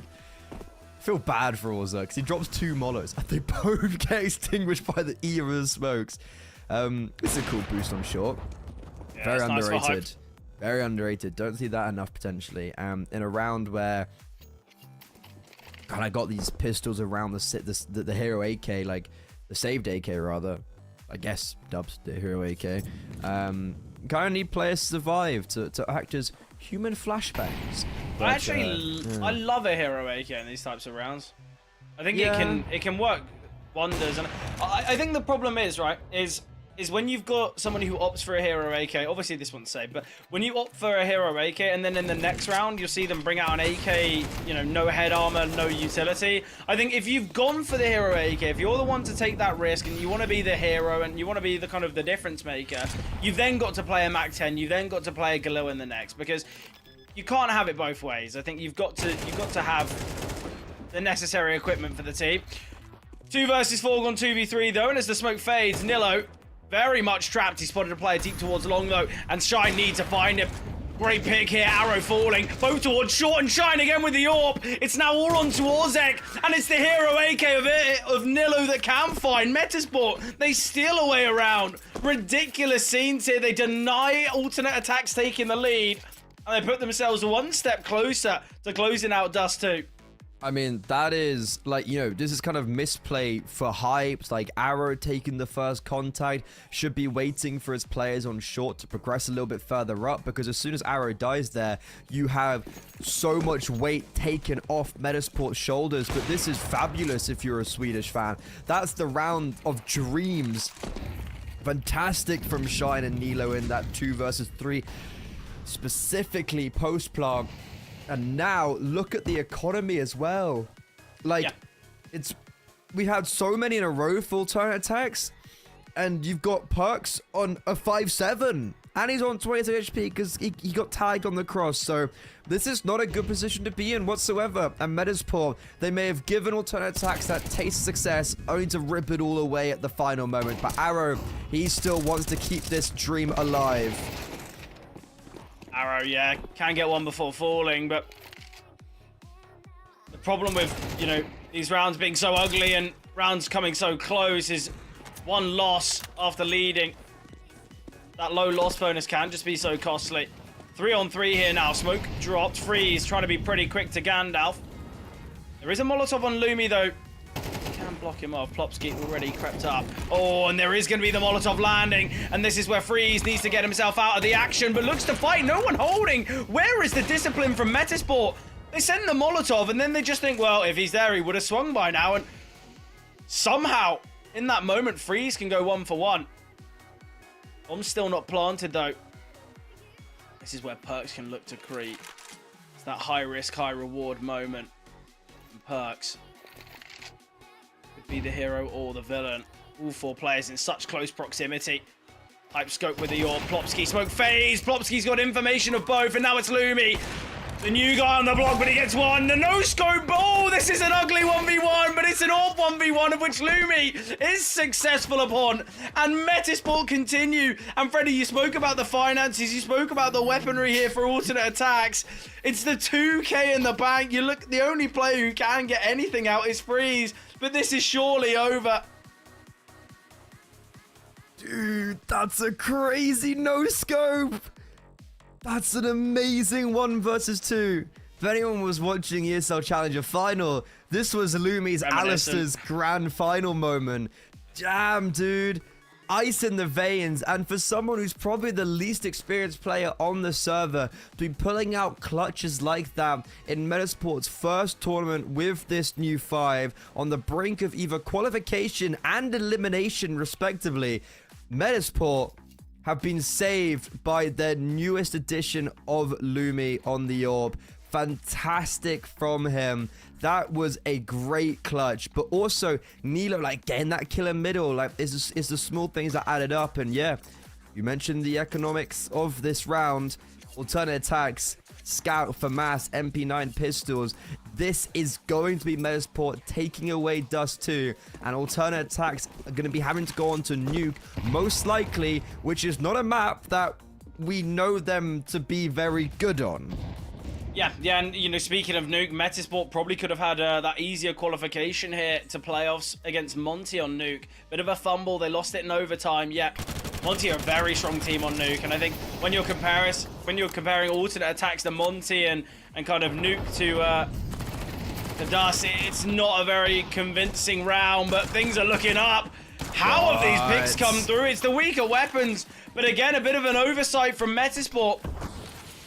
They look to keep themselves within the action, and in doing so, it could cost them, but we've seen big clutches, we've seen these magic moments, and Nilo could provide us with another.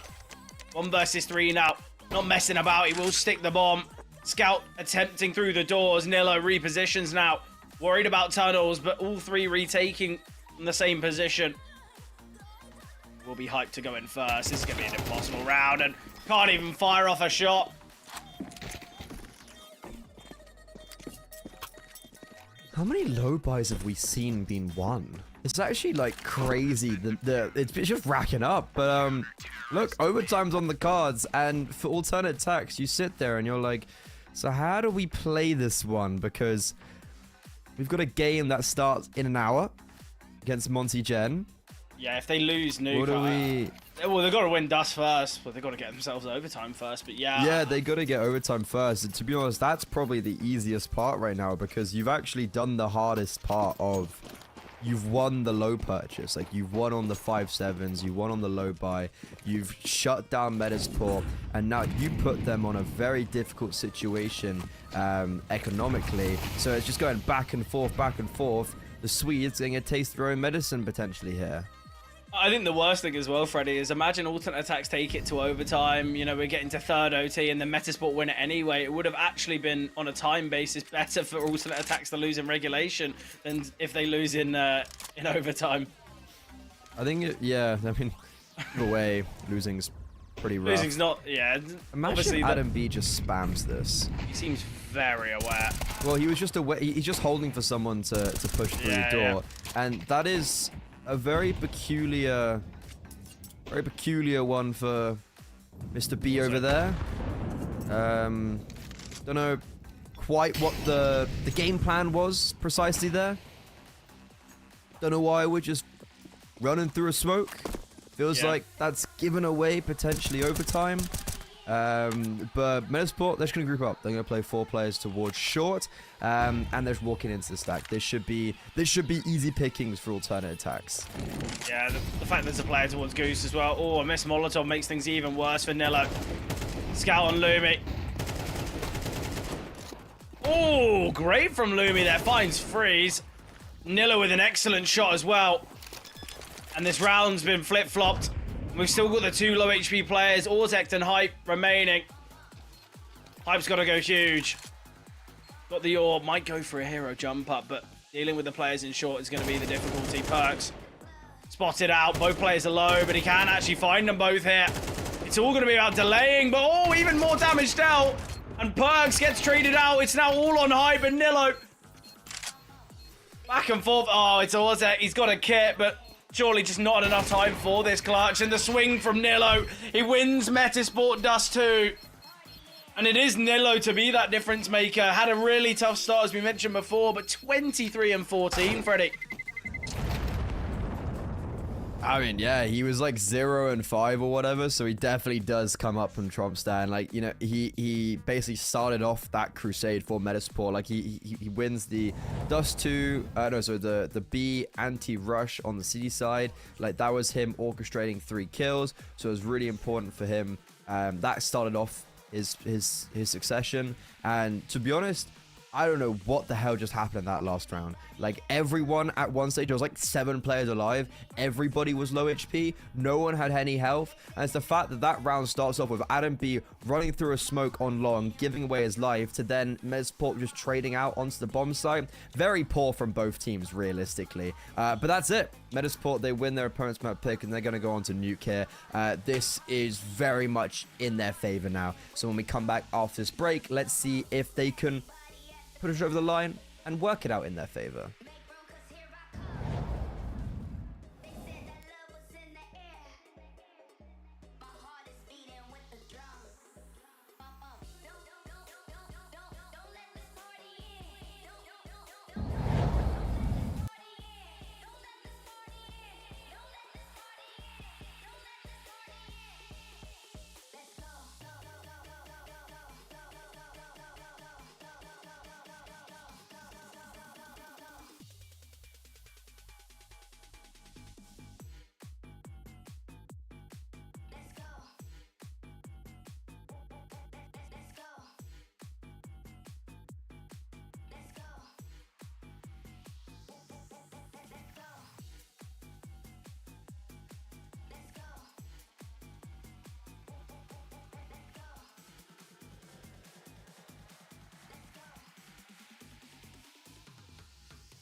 A very exhilarating map number 1, where Metasport just about came up on top at the end there. It was back-to-back low buys, everybody winning everything that they shouldn't have, but ultimately it's TRjedC who on their map pick falter 11 to 13, and now we go on to Nuke. It's the Swedes map pick, and statistically this should be looking pretty good for them.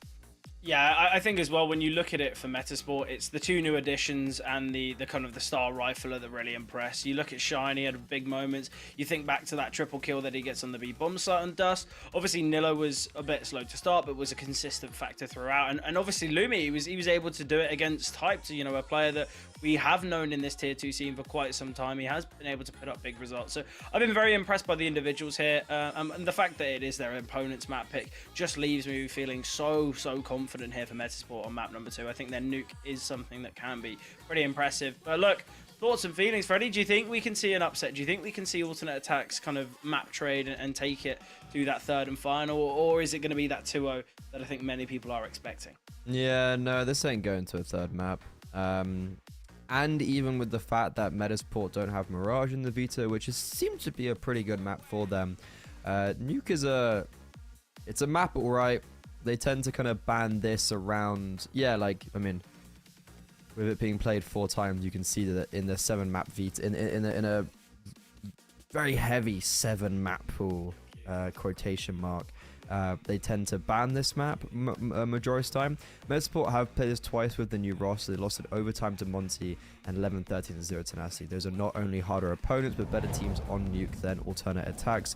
So I think with TRjedC's lack of experience, and when they have played, it's been very poor on this map. This should be looking pretty good for Metasport to take this series 2-0. See, the interesting thing is you say it's a 7 map pool for TRjedC. It feels like a 5 map pool. You look at Mirage as well. Yeah, it's so interesting why you would opt to have 2 that are just so weak instead of just focusing on 1. It's a poor decision. I hate the idea about it. I think if you're not able to play 5 maps well, why would you even go for full 7? But back and forth pistol here, Adam B. Has doubled down though, and Hyped rotating in from Squeaky. Ready and waiting for Freeze's rotation in from Heaven. Oh, and that's going to surely confirm the round, especially with the knowledge of Hype's position. Oh, Freeze finding Nilo there. Even on low HP, he's having that impact, but Plopsky, a couple missed shots eventually will confirm. But it's Adam B on the pistol. It's exceptional here. And Metasport kicked things off very nicely on Nuke. And with it being a heavily CT-sided map, this is the expectations that TRjedC's certainly not hoping for. Yeah, it's just worst case scenario. Like, I don't really know. TRjedC's in a very awkward position where they have an official an hour against Monty Gen, so if this goes to a 3rd map, then they have to weigh up which tournament they want to play in. But yeah, I don't think this is going to a 3rd map, so they should have a pretty easy decision on their hands. Well, the thing is, I think they've already weighed up that decision, right? I think TRjedC, it's not like they're gonna kind of look to play this here. If they win, play another, you know. It's clear that they're focusing here for CCT. I think it's because it is that kind of backs up against the wall. It would be their final game in the Swiss, and it's the idea that they can make it to playoffs still. Yeah. In the other event, it's not so kind of difficult for them. It isn't that be all and end all. But I'm totally agreeing with you. I think they'll probably have time to play both, no issues. They're probably going to lose on Nuke, and the way in which this round goes, you see Plopsky so deep already in secret, and obviously Nilo's been able to find that kill towards ramp so comfortably. This is not the TRjedC that I think anyone was hoping for.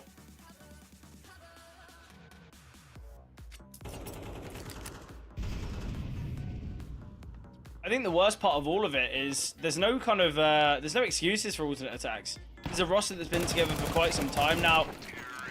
You know, the main core for over 2 years, Arrow and Hyped for over half a year, for 7 months. Yeah, on the side of Metasport, you know, this is still new additions. This is still kind of you know, lacking of synergies, and the fact that Metasport are looking like the far stronger team tactically is the real disappointing factor. Yeah, I mean, TRjedC have been a really weird a very weird figure in the tier 2 scene, because obviously they won a CCT against like very decent opponents, Bait being one of them.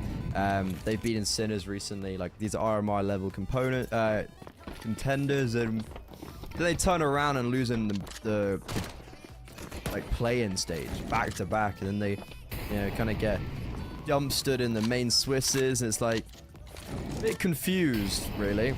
Yeah. You do get a bit confused, and Metasport already showing better signs of hope, even though they're a lot fresher team. And that could be something down to the individuals as well, just being, I think, a little bit better. Like on alternate attacks, a big issue you've always had is, I think, a big absence of a good, honest to goodness, just star player. I think you can say players do well, but there's not one player on this roster comparatively to Metasport that is like a proper just like star player.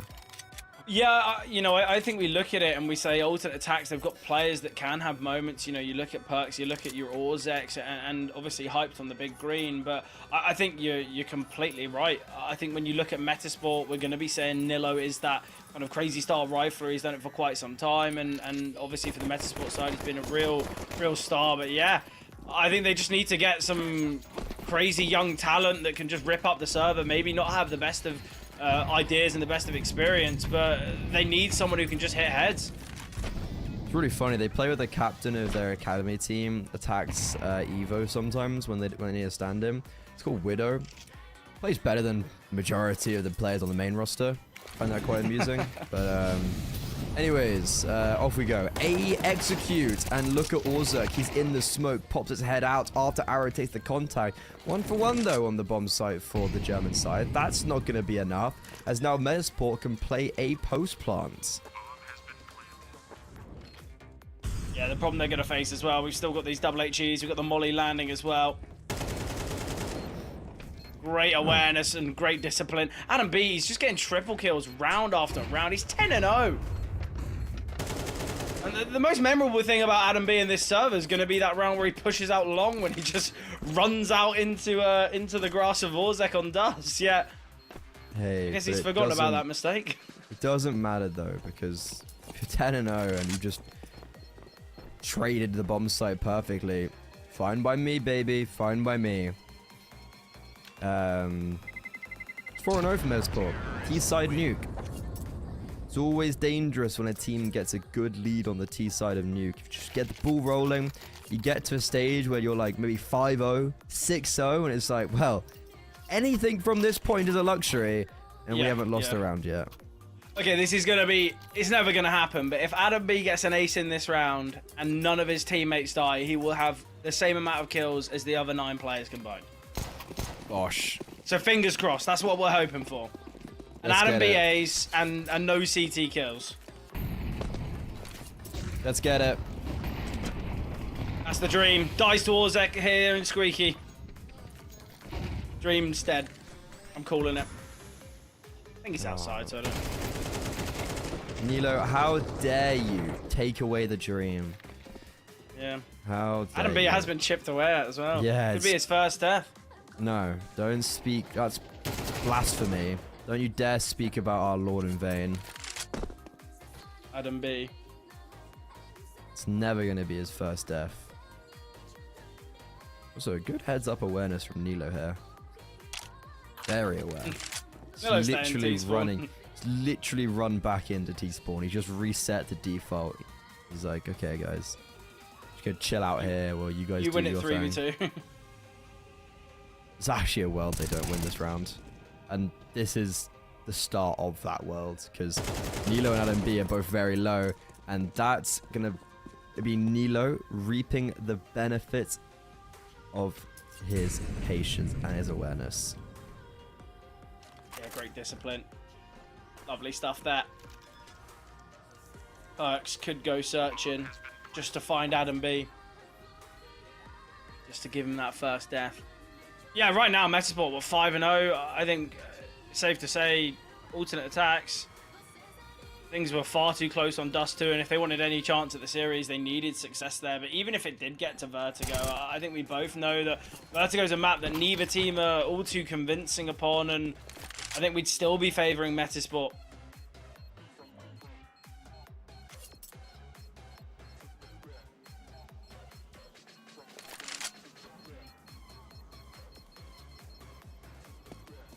I was actually really scared that round was just going to be won by Perks, but luckily not. And Adam B, yet to fool. 10-0, baby. Yeah, lives to fight another day. He just got dinked down early by an MP9. He just kept himself out of the action. Life is good. Life is good.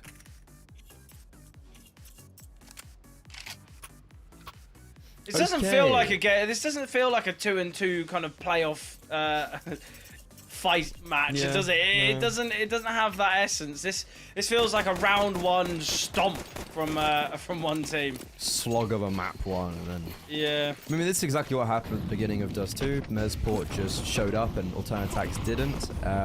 Very disappointing to see TRjedC, yeah, just not really showing up yet on the server here. A lot of these rounds have been quite lopsided. Again, similar to what happened over on Dust 2. But this is a big round. Can they get the ball rolling to some accord? And Perks is very lucky that he's alive there. Survived on 15 HP. The spam between him and Nilo heavily comes in favor of the Swede, but Hype does actually open the proceedings here on round 6. He gets a nice kill with the orb, but he has allowed the 3 players to rotate down towards the B-bomb side. B-bomb side's going to be caved in because the only player here to defend is Perks on 15 HP. He should be dealt with very quickly. Oh, I spoke too soon because that's a fantastic kill on Lumi. Yeah, the problem is Nilo's still here towards the top side, and once this smoke fades, if he finds Arrow, we're going to see a fast rotation up vent, surely. Yeah, and Plopsky now just needs to make that decision. Needs to head his way up, and as he finds Freeze, that is going to be that decision. This is the problem. We see the over-rotation from alternate attacks. It seems like they're just far too hungry for round victories. They know that the second any contact or any presence is shown, we're just seeing far too many over-rotates, and it's all on the basis that alternate attacks, they're playing from a real position of weakness. I don't know. Don't necessarily think that was an over-rotation. Metasport had the B-bomb site. I don't like. I don't want to sit here and say this is a weakness for TRjedC. Like, that was just good rotations, and Metasport win the round because of their good plays, not TRjedC's mistake. Like, I don't think we should be calling that a weakness of TRjedC because they're in a bad position. They have to rotate. Like, they just rotated because they lost the B-bomb site. They had the confirmation there were 3 players down towards B, and they rotated down quite nicely. The only issue is that Nilo's able to catch off the vent player, and then Metasport are in a position where they can react off that. That's just a nice play from Metasport, not a bad play from TRjedC. Yeah, I think it's the fact that these 3 players can get down towards Secret with that lack of knowledge. You said it was the first rotation in the low HP of Perks, and as we said, Perks is really well in that round. With the lacking of health, the fact he can still find the AWP there of Lumi is excellent, but I think TRjedC are really struggling here. I think it was their first instance of finding the opening kill, and that's where we see TRjedC needing to reap the rewards of it, but without the trailing 6-0, and the round seemingly only just started. The bomb's now ticking down. This is a save potentially for TRjedC just straight up, but because they are 0-6 down, it might force them to go for it. It might aggravate them forward. They've got a kit on Orzuk and Perks. You've got 4 players retaking from ramp. About a quarter left, and now they're only just coming in. Plopsky has let someone go past him, but it's triggered discipline. He's able to find a brace because of that, and yeah, TRjedC. Now the save has to be called, but how many players can survive? The answer is only one. Many do come down with the ship for Metasport, but that is definitely coming out in their favor. You got 2 players above 10k. I don't think Metasport's money is the thing that's going to be problematic. Already, though, Freddie, we're looking at the finances for TRjedC, and we've got an investment coming through. The money's not perfect. Hype can drop over an M4, but there's going to be limitations. We're seeing it on util for both perks and freeze. We're seeing it with the fact that there's just one diffuse kit on arrow. But alternate attacks, they're in this scenario where they've just got to keep investing. They've got to finally have these rounds. But even if they find all 5, you know, you're looking at side favoring for Metasport here on Nuke. Their T side usually not a strong point. They've got a 32.6% win rate on their T side. The vast majority of rounds where Metasport are victorious, it's their CT side, but we might not even have much of a CT side to witness for Metasport because they are dominating here.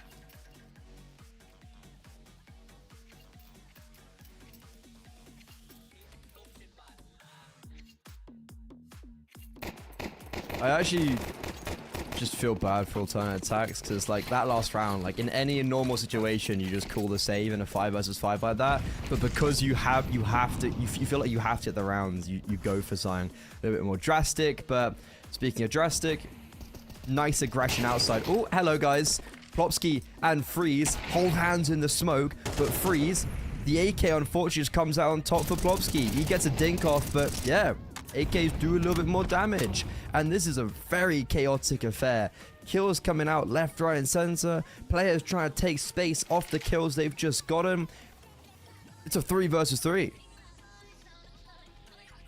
Yeah, I think as well, alternate attacks, they kind of have everything covered, but the problem is the lack of trades. And Perks wanting to try and take some control towards lobby, loses out to Lumi. And this is where alternate attacks, they've got to take a bit of a gamble. Orzek sent himself down towards the B bomb site. Arrow trying to get himself hot on the heels. I'd like to see Orzek try and progress there through windows, because you'd see that ramp is in fact clear and they aren't going to be heading. But Arrow, nice discipline, doesn't look for that flank, and in doing so can find Lumi. Still with the fact that players are going to be in heaven, difficulties can be seen on this retake.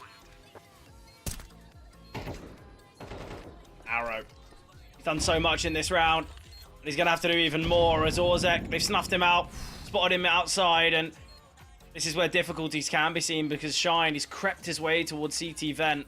First kill there, and should get a second, but at least the trade comes through. Nilo will close out the round, and it's a team ace for Metasport. It's a team performance all around, and yeah, it was a bit kind of a bit awkward at the start, a bit back and forth, but when it matters, Metasport, they still find it. But Freddy, this is a very, very poor performance from alternate attacks. It's one way to put it. Surely, yeah, well, but it's not a playoff performance from them, is it? You don't look at this game and go, well, alternate attacks, let's see how deep they can make it in the playoffs. They're yet to get around on the CT side of Nuke. Send them back to the play-ins, I say. Either way, that was a great 2 versus 2 played in isolation for CHiI and Nilo. That was very impressive. Crossfire, great reposition from CHiI and Metasport. They're just playing some really solid Counter-Strike, and I guess they get a little bit lucky that they spiral the opening kills outside. Alternate attacks, they're actually going for outside aggression once again. Freeze. Lucky to be alive. Did he not get... Ooh, this is an interesting one. I thought he would have got hurt being tagged in the Molotov and, you know, they would have stayed a little bit to hold for him, but apparently not. I think he may have gone unnoticed, and Plopsky needs to be careful because of that. Most painful thing is you might go unnoticed, but the rest of the team looking to fight towards lobby, and once Plopsky goes down, this is going to be the call to hit towards ramp. They know that the outside players are a little bit aggressive, and Adam B, great find onto Perks. We've seen a rotation from Hyped, but now just needs to back away. Ooh, miss Molotov. And that will actually delay their take towards B, which could actually change up their whole ideas. Will still actually continue to go towards the B bomb site. The delay, in fact, might help them out because we see a nade of the smoke coming through from the CTs. Freeze, he's just sitting within it. Freeze is going to be the difference maker here. Can find his first, and now the bomb plant comes into question, and Freeze can double. Nilo, so late to swing there. He gives so much time for Freeze. And they're going to have to wait, but they've not got much time. 8 seconds now. It's going to have to be the kills that win this round. Nilo, he can find Arrow. Oh, it's all on Hyped. No time to plant, and Hype will win this round. It's unfortunate, but time just goes against them. It has to be said, Freeze does everything there for alternate attacks. First round of the board on the CT side now. Adam B is going to be kicking himself a little bit. 2 versus 1. Metasport actually had the advantage number-wise somehow at the end there. But yeah, very unfortunate. If Adam B had just got that final kill, that would have been round 1 through the process of elimination. However, yeah, as you mentioned, Freeze, there's just so many smokes. There was like 3 smokes down towards single door, and naturally he abuses that. But that round starts off with actually an opening kill. You know, alternate attacks, they actually get like nice work done outside. Plopsky falls, and it kind of forces Metasport's hand for one of the first times this map. I don't know if it's going to be enough, but it could at least give you a redeeming feature of this map if alternate attacks are able to string the next 3 in a row, making it 4 in a row, and getting potentially onto the second half with 4 rounds. It might give them a chance, but a very slim one at that. But that's gonna have to be it. Like, they can't lose any more rounds from this stage. They have to go flawless. I love the maturity and discipline from Metasport. You know, they've just lost that round straight away. They go for attack pause. They're not messing about. They realize, okay, well, we might have slipped up, we might have messed up there, and let's ensure victory here. Let's make sure we close this out, because I think we all know, Freddie, how these games can just absolutely flip. If alternate attacks do win these final 3, they take the pistol, then we're looking at an 8-6, and obviously it's a game of CS. Anything can really happen. So I like the fact that Metasport realized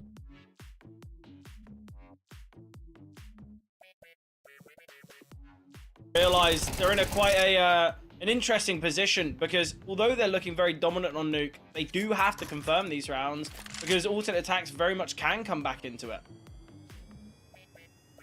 Don't get me wrong, I'm not feeling confident, but as I said, it's a game of CS. Anything can happen. Here we go, though. Perks, he's got a double in this round already. Bomb is down and isolated in the open.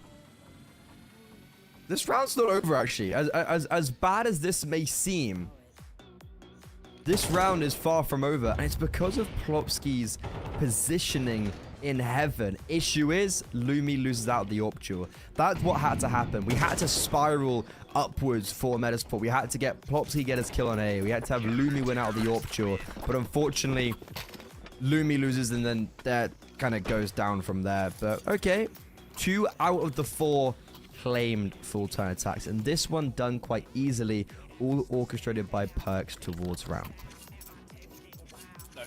They're halfway there, but I think alternate attacks, they've still got a very, very uphill battle. Already Metasport again, though, doubling down with these tactical pauses. You wouldn't expect it to be Metasport, the team that are 8-2 up, to be the ones to use their first 2 attacks. Alternate attacks, they haven't used any of their timeouts yet.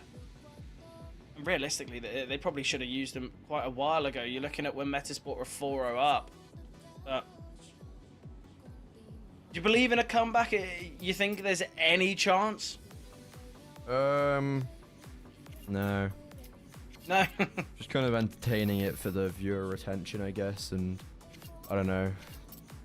Maybe, yeah. This should be, like, this has just been 2 very messy rounds from Metasport. Realistically, 9 at the T side of Nuke, like, you're already smiling, and you've also got alternate attacks, maybe just going, yeah, just might forfeit here, you know, prepare for the next series, just call it quits. Yourself an extra 15 minutes, yeah. Yeah, just be like, well, probably not going to win this game, so cheerio. They're not going to do that, guys. Well, I don't think so anyways. You'd hope not. Only there's a bit of water spill. That's what we've got word. See, I never understand this from people. Just like grow up and buy a water bottle. Just like. Also, it seems like it happens quite a lot. It happens so much. On a daily basis, someone spills I don't know water. Daily basis, but like. But it's got to be a desk slam, right? That's the only way that the water can be spilled. I don't know. I remember when I sometimes just like knock shit over with my hand. Just like accidentally, just. Like if you've got like a pint glass, if you've got like a pint glass, you just don't realize, and you just kind of like move your hand left, and you're like, oh, there's water on my table now. Let's be honest, it's not water though, is it? You're not saying pint glass and water. No, wait, do you not drink water out of a pint glass? No, I go bottle all the Oh way. yeah, I go bottle now, but I like, you know, do you not have just like an abhorrent amount of pint glasses in your house? Yeah. As a true Englishman, You don't just know where farted they've and come he stole them all from the pubs, allegedly. Allegedly. That's the spirit. Yeah, I'm with you. I think I'm more of a just because I've knocked over glasses in my time, but it's all Yeah, come from same. rage. See, mine's like a pure desk slam and just the reverberation. How are you over the knocking glass. over a full pint glass though with reverberations? It's not just a one desk, it's a full-on barrage. I've gone through many desks in my time. You have? Yeah, I've gone through. That's I want to say actually two. worrying. That's actually worrying. I feel like it was in the past, you know. I'm changed. Sure. I broke a chair once. Old school road to shore pack opening vibes. But the somewhat similar. But do you know a game called For Honor? I've definitely heard of it. The Yeah. irony of it's the least honorable game known to mankind, and we were doing the campaign, and we were doing it on like. Oh wait, 1 second. No, never mind.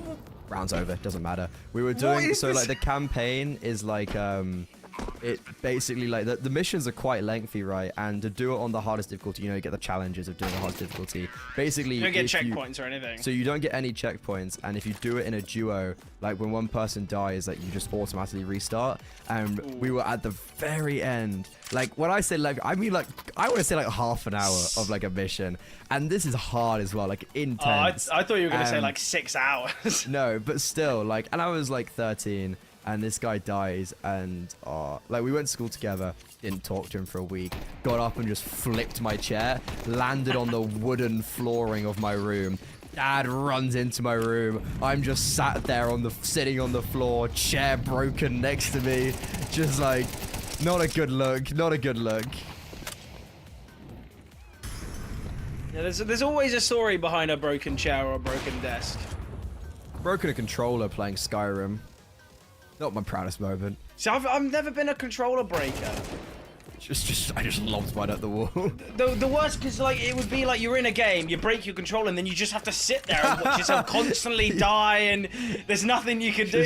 See, I had my spare. it was 360, so I had like an abundance. It was when You would have controllers 10 of didn't. them. It was like when 10. controllers didn't cost like €70. yeah, very true.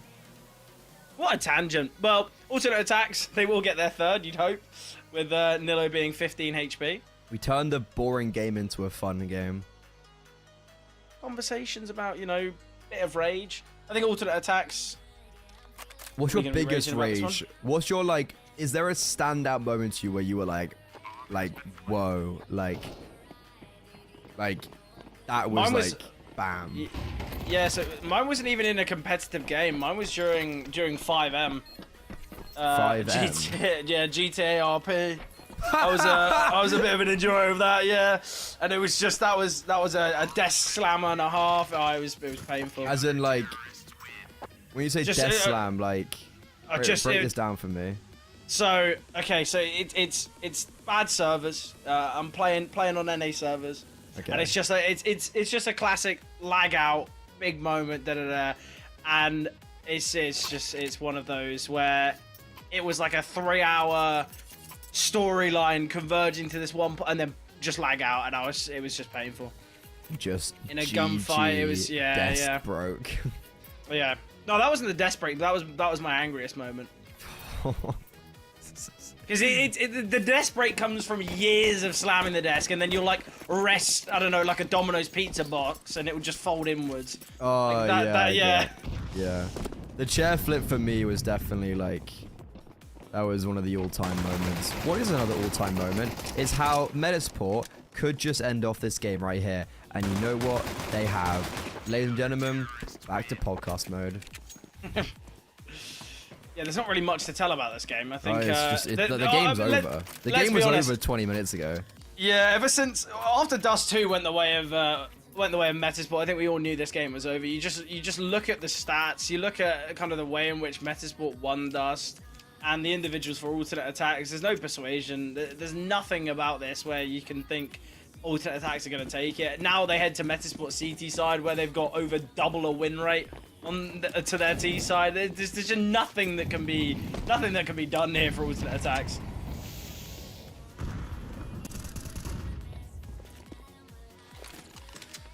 Oh, already thinking about what I'll eat for lunch. No, that was a joke.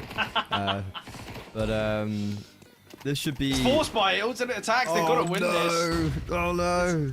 It's the gamble call, but This is Elo's gone 1 for 1. This is not going well for Esport actually.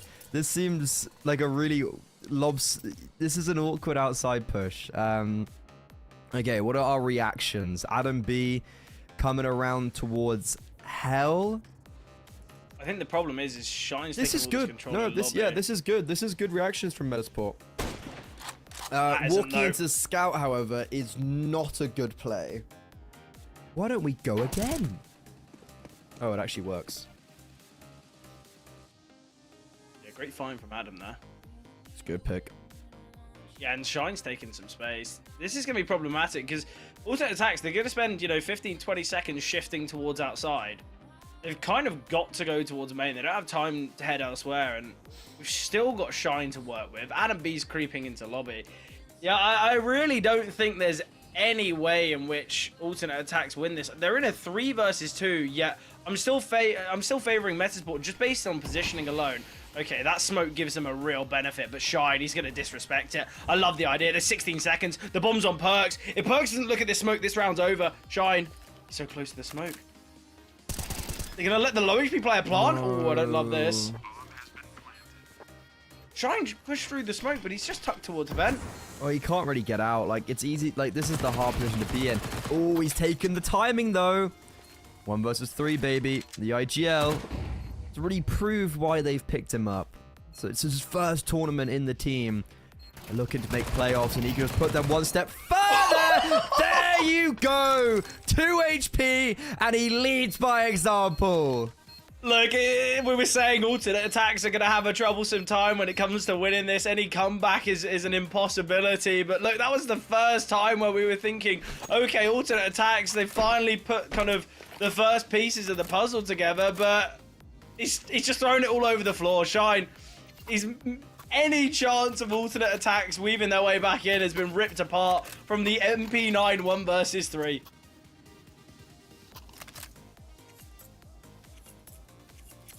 Well, unlucky alternate attacks. Enjoy your next series. It'll be starting very soon. CCT season 14. That's it was good while it was going, but it is done. I can't wait for them to win this game. I can't wait for alternate attacks to come back and win this like 13-3 now. Like, they are gonna win 10 rounds in a row flawlessly. I guarantee. You guarantee it? I guarantee. A grimy guarantee. A grimy guarantee. Because, yeah, I mean, look, they've got space outside. Lumi's Orb, Water Orb, holding for the main cross. Well, guess what, buddy? They're down secret. And you're not going to have any information for quite a while, actually. And rotations are going to be... This is actually legitimately quite a good round for alternate tags. They have got 3 players down B. And only now are we starting to see Metasport shift up slightly in their default and try to take some control towards lobby. Alternate tags should, theoretically, if they don't overthink this, get a bomb down and be able to insinuate a bomb plant and then also have these players lurking outside. Yeah, the only issue that alternate attacks will have is the lacking utility. Just the one defuse kit on Adam B, but Save? Yeah. yeah, I don't mind it. Save? Why not? I think realistically you're going to be running into the bomb site with no real idea. We saw it from alternate attacks and it did not work out. So yeah, good decision. Metasport, they will lose the round. I don't even know. Well, I was going to say I don't even know if a single bullet's been fired this round, but eventually we'll see Perks find Plopsky. What's crazy is that they did just actually cross outside with, like, with no smokes. They just crossed.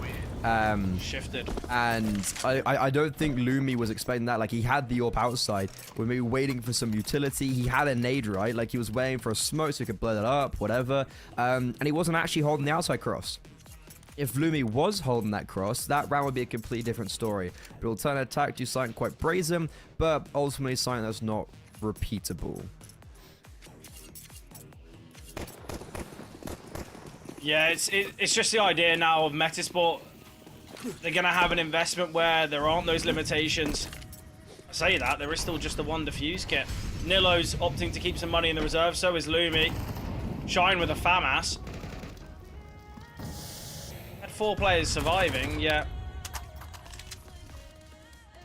I guess they've got full util. So far, so good, though, Freddy. You said 10 rounds on the bounce for alternate attacks. They're 10% of the way through.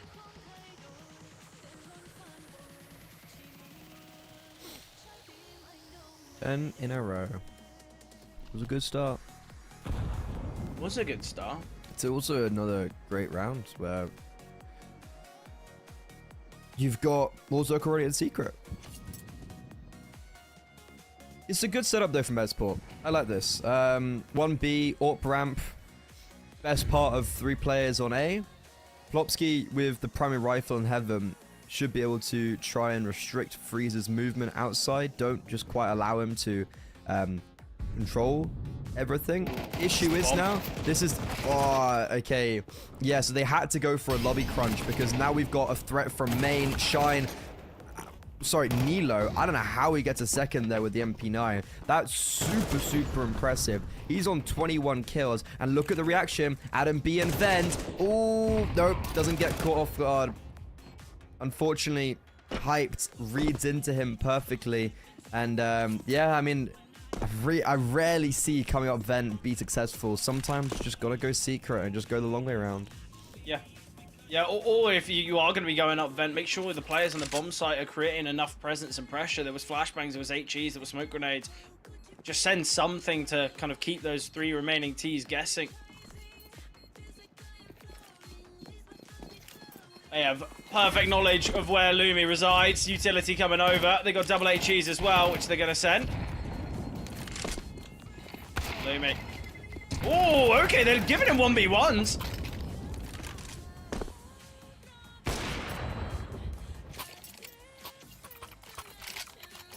However, alternate attacks are more than happy to have some casualties. It's all in the name of success. Some of you may die, but it's a risk they are willing to take. And it's more important to get the AWP out of the hands of Metasport in this round than use a rifle or whatever. But, okay, the Germans, they're holding on. They're staying alive. Yeah, look, prediction still coming through. You know, I back it. I'm with you. Alternate attacks win this one. Imagine. I think it would be the fumble of the century. One of the fumbles of all time, for sure. Yeah.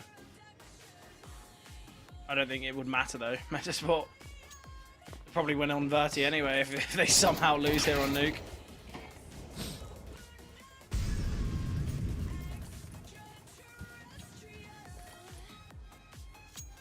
Nilo, he's got a lot of money in the reserve. I think that's to gift the AWP to Lumi. But I think maybe we need to see Metasport opt to kind of bring out rifles instead of the AWP. But I think Lumi's been somewhat ineffective here with the big green.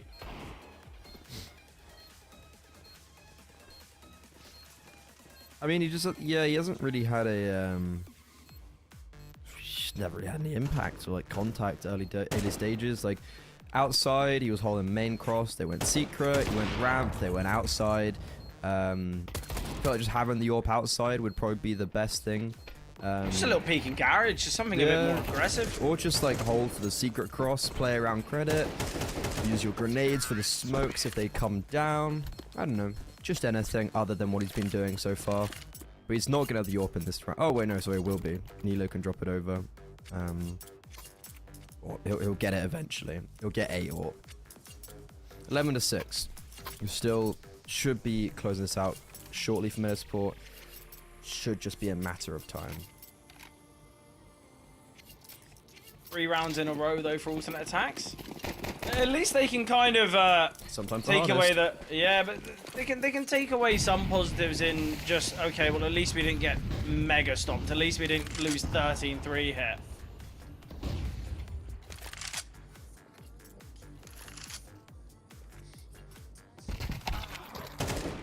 Ooh, nice find there in garage. Orzek with the trade. Arrow finds as well. Man advantage here for alternate attacks, and Nilo taking a risk. Perks. Oh, gonna go right into the hands of Nilo. Shine in a great position. Surely this is a 12. And the missed shot from Hyped. It's all on Orzek. And Metasport finally to get themselves 12. Surely. A monumental clutch would be needed here from Orzek. We've seen a big one from Shine. We've already seen a 1 versus 3 here on Nuke. We cannot expect another one, though. I don't know, bombs down on the site as well, like... Surely too difficult. Yeah.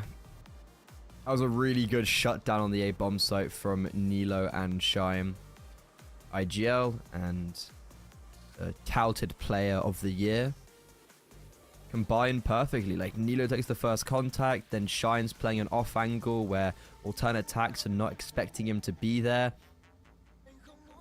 I think in that 3 versus 5 it was, or 3 versus 4, I don't think they expect 2 players A, because it's like maybe the double ramp push, maybe one more outside. Orzek, I'm not gonna lie, you know, you see that first shot and you're like, okay, he's on for it, but no. And then you see Nilo kind of lining up for the peak as well. Yeah, it's a scary 23 one. and 9, he's doing pretty well. It's all right at the game, I guess. Yeah, no. You know what? Not a great round though. I will say though, that is just isn't a good round for Metasport. Like Plopsky was 1-4 outside, not good enough. The double ramp push doesn't work out. They get saved by the A bomb site, realistically. Well, I think the problem is they lose control towards outside and ramp, yet alternate attacks still hit towards A, and it begs the question: why? You know they the never final lost players control ramp. There was still 1 player ramp, and they wrapped main. It's the idea of Game plan was sound, trades were bad. I don't know. I never love an A hit after finding picks outside. I think it's always You better found 1 pick outside and wrapped main. Like, is there an issue with that though? We see 2 come out of Heart and 1 Squeaky. I think the majority is still. Yeah, it's bad trades.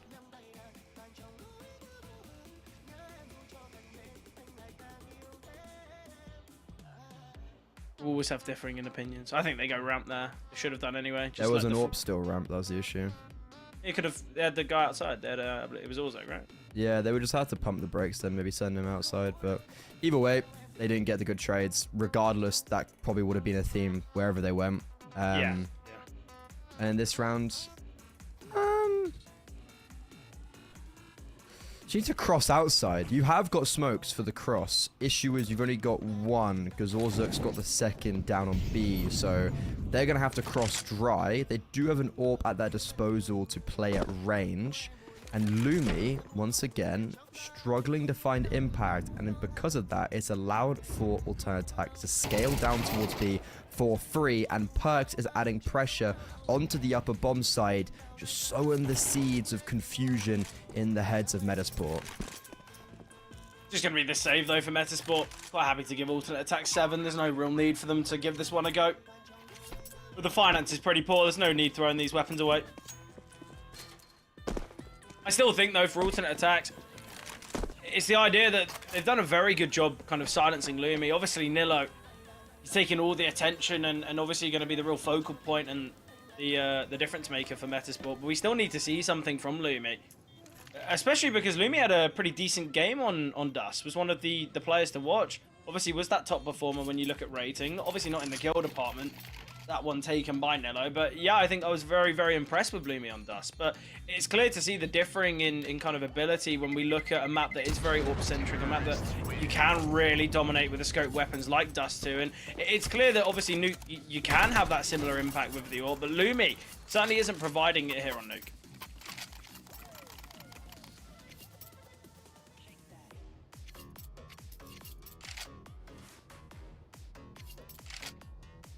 We go again.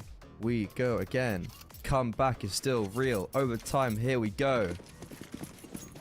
Nearly halfway there. Nearly. Yeah, 4 in a row now. Just gotta get over the... I mean... Ooh. Oh no, this is the round. It's all falling apart. It's devastating. How is this the 3 one? opening kills in succession, and Arrow only trades out a P250. Oh dearie me. Oh no. Metasport, they could be... This should be playoffs right here in this round. Yeah, it should be all said and done here. I think Metasport, we knew that they were going to take it, but it was a question of not if, but when. Arrow, though, could deny. Needs to find 2 here, in fact. Needs to spot out Nilo. Surely he's seen the gun barrel. Or maybe not. What? How has Nilo not been accounted for? They just needed to peek, and Nilo will find them both. Arrow, he just needed to look a fraction to the right, and he would have seen it, but no. Unfortunately, it's not enough. Obviously, it would have had to be an absolutely monumental round there for Arrow, but still, Metasport, they do take it in 2. And it's an impressive showing from Nilo. We expected it.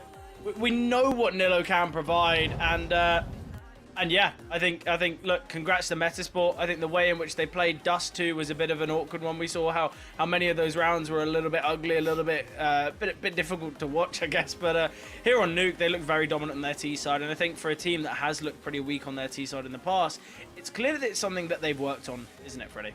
Well, I mean, it's like I don't know how much we can comment on the past and then join that to this team, because I don't know how different the system is. Like, you've got a new IGL. This is his first ever tournament. This is his 5th series playing with the team. Like, I don't know anything what we are expecting. Like, the main narrative of Metasport is how well is CHiI going to work in not only the short time, which seemingly is going well. Making a playoffs berth in this already is really impressive for this team, but like long term, is Lumi gonna get consistent? Because I think that's a worrying sign of how poorly he did play on Nuke. And then, like, is Plopski's form gonna continue and join with Nilo? And I don't think that was really the case today. I don't think Metasport played very well today. I think they just got very lucky that TRjedC played very poorly. Like, sure, you had a good T side, but that CT side was really quite bad. Rotations were not there. You get saved by a 1 versus 3 from your IGL, and then like individuals in an odd round getting a multi-kill or whatnot. But nothing that said being done, Metasport, they make it through the playoffs, and TRjedC, one of your winners of CCT, are eliminated in the 2-2 bracket. Up next is Cybershock and Ecstatic.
to be a part of this, and it's so exciting. In the dark of night, the stars light up the sky. We see them flying free. That's just like you and me. Everyone is lonely sometimes, but I would walk 1,000 miles to see you rise. You are not alone, we're family. Hold me, let's escape all this reality. You, my symphony.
тут вроде бы нюк.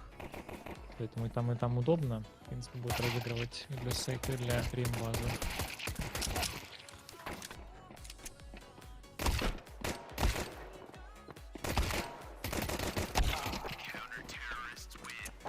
Неплохо. Начался пистолетный раунд и закончился для сейтов. Отличная ситуация для Нойна Кавадера. Супер.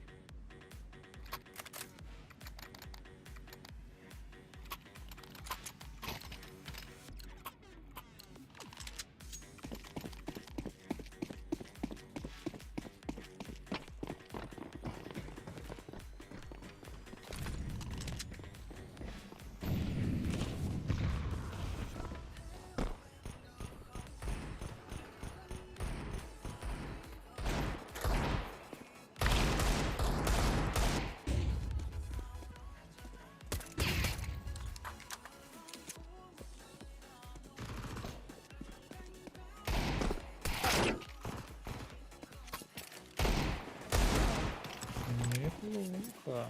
Ну что ж, тут уже, видимо, спокойно 2-0 кейт сделали. Идем дальше.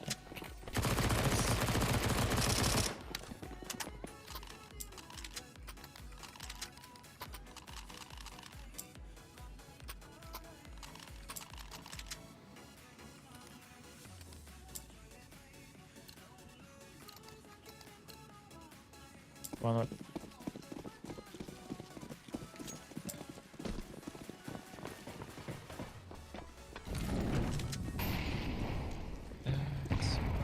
Закуп от атаки мы смотрим.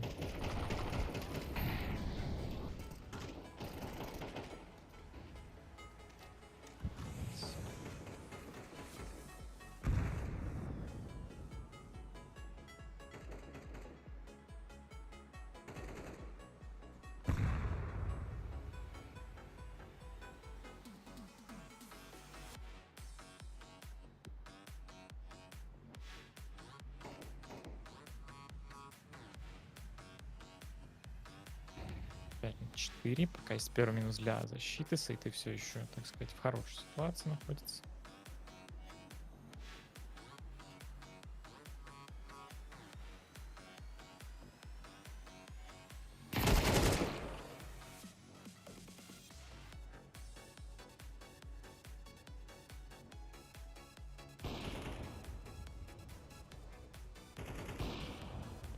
Три Сашка с АВПшки попадает, плюс ко всему.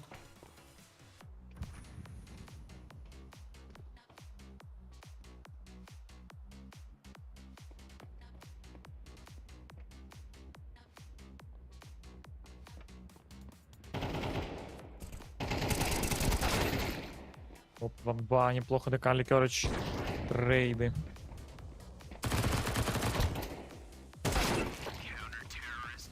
Так, ну и третий для сейт все-таки.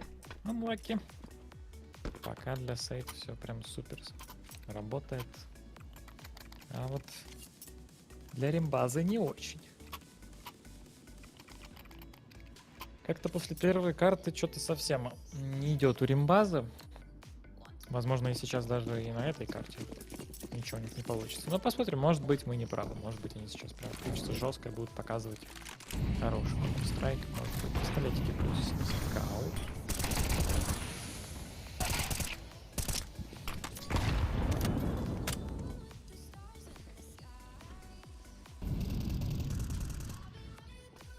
Интересно.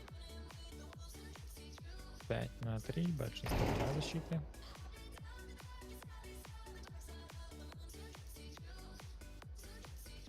Ну, 2 остается, темп сам дарил, да.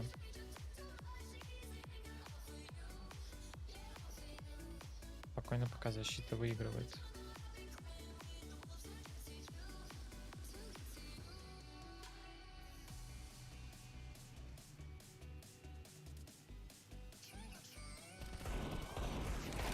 Последний темп. Засейвить. Ну, как будто бы навряд ли получится. Да, ходишка, конечно, там была просто четкая. 4-0, и это полноценный закуп. Наконец-то мы посмотрим на попытку сыграть. Команда римбаза уже в бай-раунде полнейшем таком, да, четком.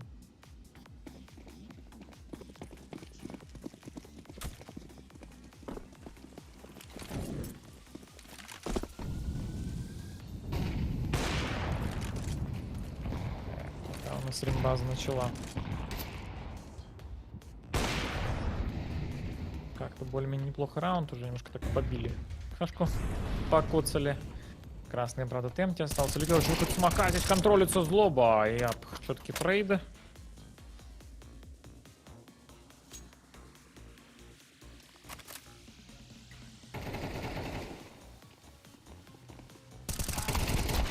Минус ДК, за Дикс слабо падают. Четко.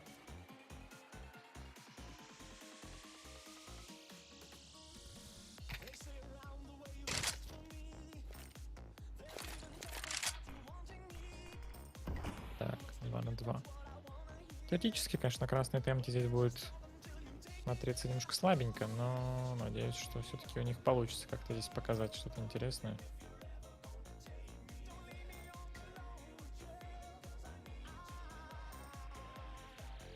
Да, 2.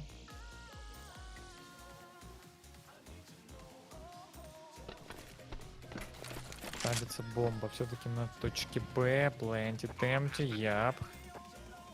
Готовится.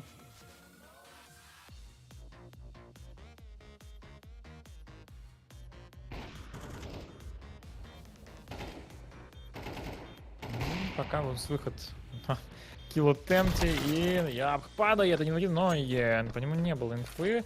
Забирает первого, пытается найти бомбу, не может этого сделать. Один проигрывает клатч темпти, который свою просто спокойно закрывает. Хорош.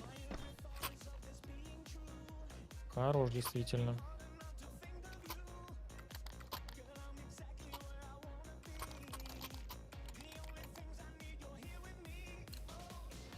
Найс, ребят.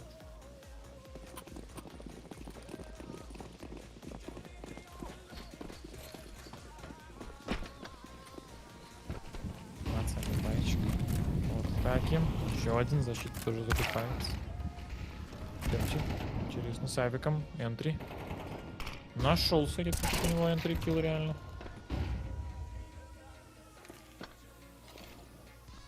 Да. 3 в 4. Большинство для рембазы.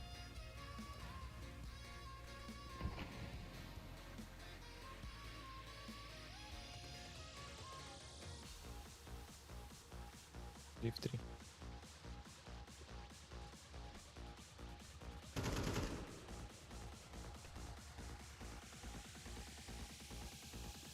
Интересно, 2 в 3. Сейт пока в меньшинстве. Еще и Яп зашел спину, забирает последний 9 на мейне. Ай-яй. Интересно.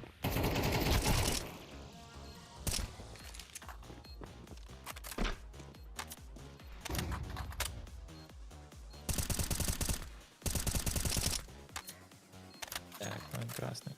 Второй раунд римбаза себе забрала, собственно, в атаке, так что можно с этим их поздравить уже.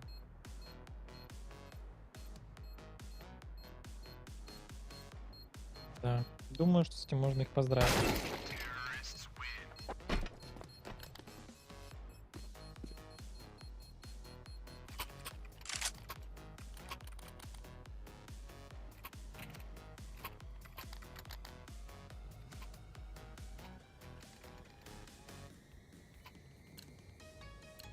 Ну что, 4-2.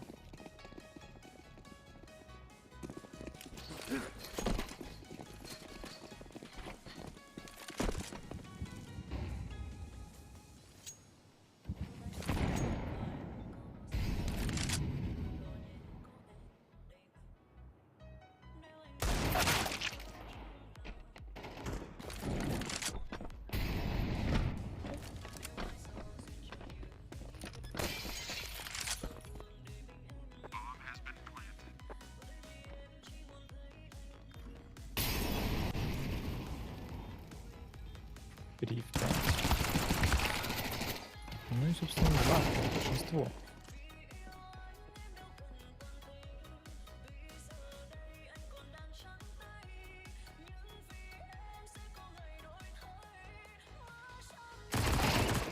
Последний. Сашка 1 в 4, третий для римбаза. Найс.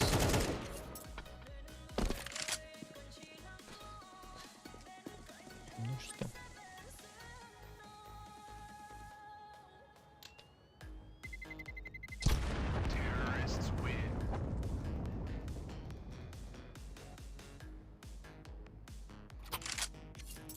Перед 3.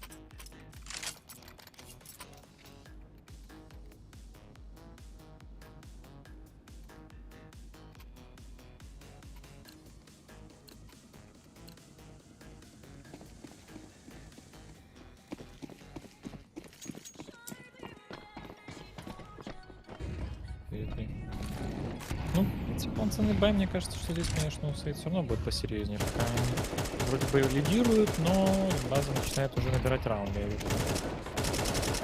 База кто-то начинает набирать раунды, это факт.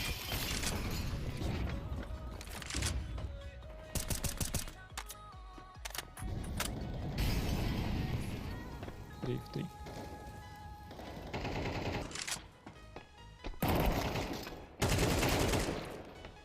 Минус. Лихерш лоб. Последний 1 на 2. Красный. Остается ДК и, естественно, темти еще плюс ко всему есть.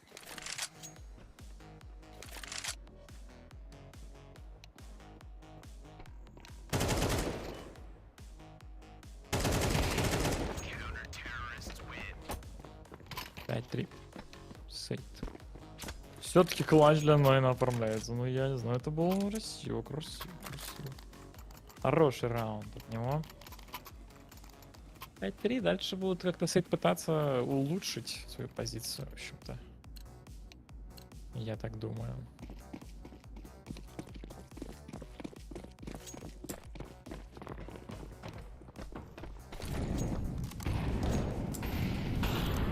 Пока у нас полноценный закуп от римбазы. Вроде как денежки есть, винты, якут, слышит, понимает, где находится оппонент в винтах, он знает, но и информацию получают парни. Минус от Сашки Нойна, 4 на 3, уже большинство такое конкретное для защиты есть.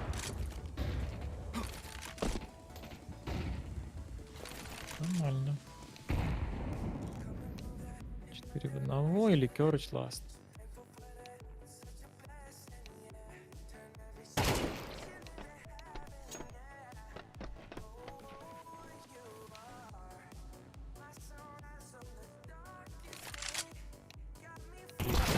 Последний короче 6-3 Саид. Вот так вот вышли. Они на очень даже неплохой раунд сейчас.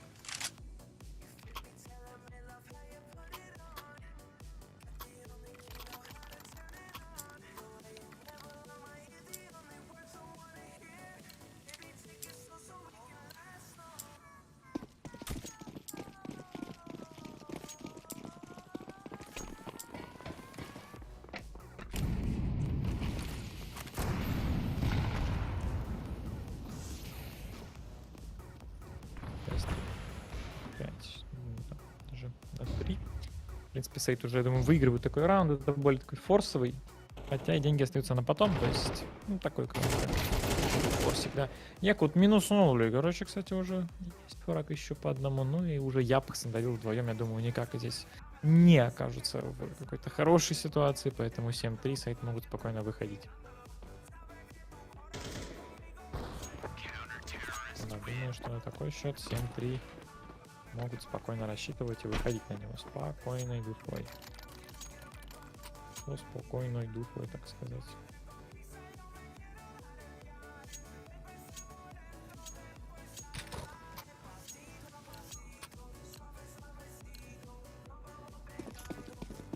Полноценный закуп от защиты.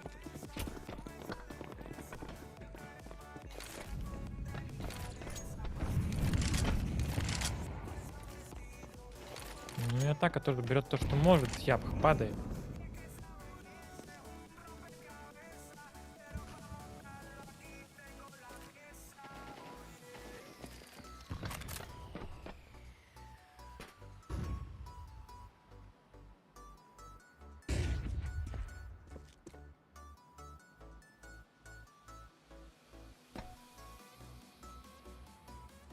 5-4 большинство.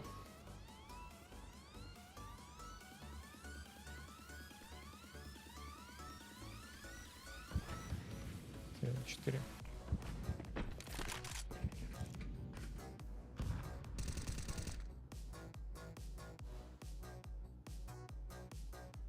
Что за защита Якут Киев?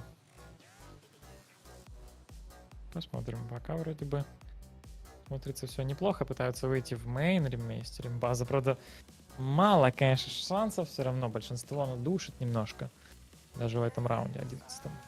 Ну, Сейд, в принципе, теоретически в атаке будут, на самом деле, такие сильные. В защите промах, темте обидный 7 хп, ой-ой-ой-ой-ой-ой-ой. Просто обиднейший промах, действительно.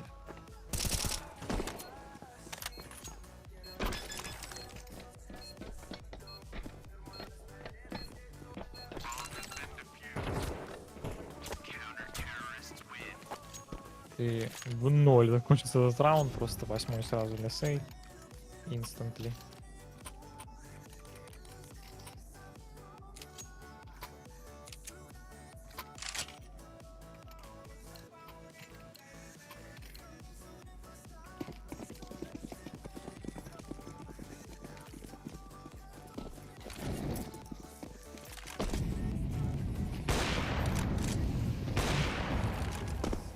Да, как-то пытаются исправить это дело.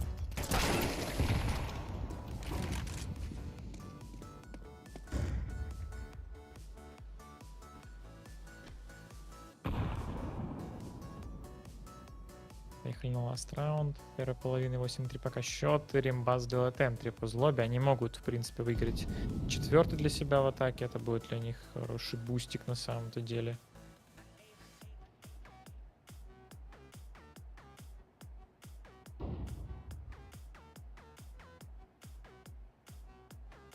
Это будет для них реально хороший буст.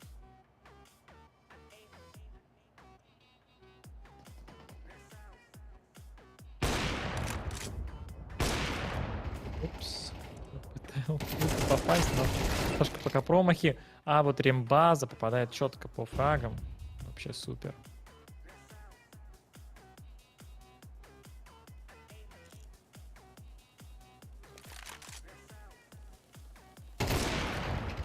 Да. 2 в 4 Римбаза. Nice.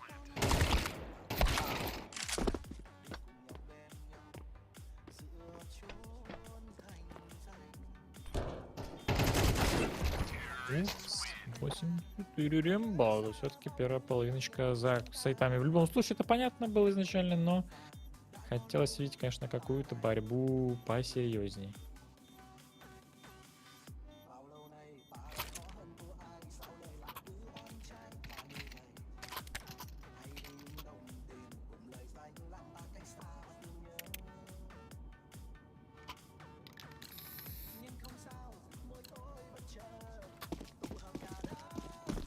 Поехали на next.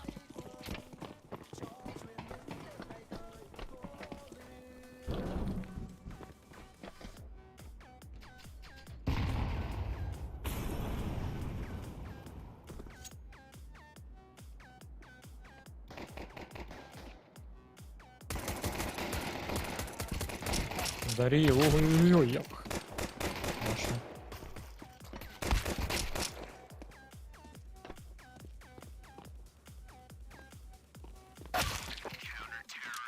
Упс, Римбаза 5-8. Неплохо.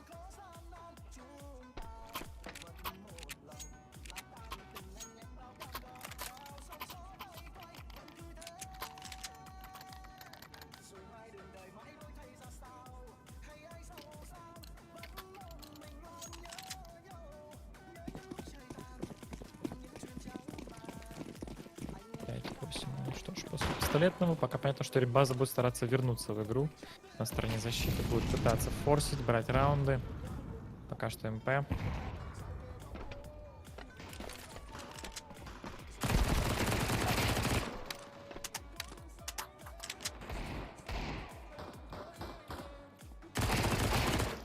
Ну, последний глоба.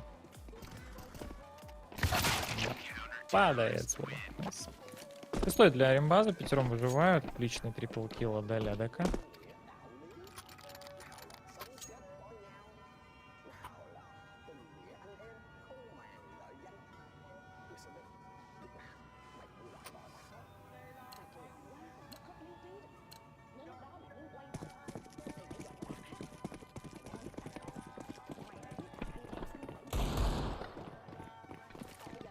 неплохо.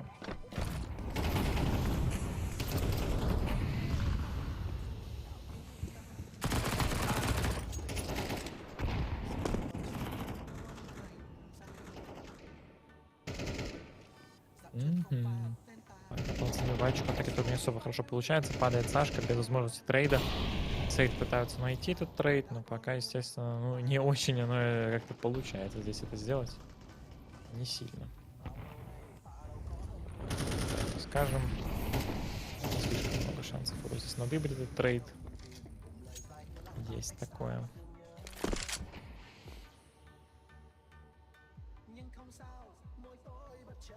На 4 пока дали, но он дарил красавчик. Правда, дальше его находит МТ. 3 на 2. Здесь все еще большинство для римбазы, которые они пытаются разыграть сейчас.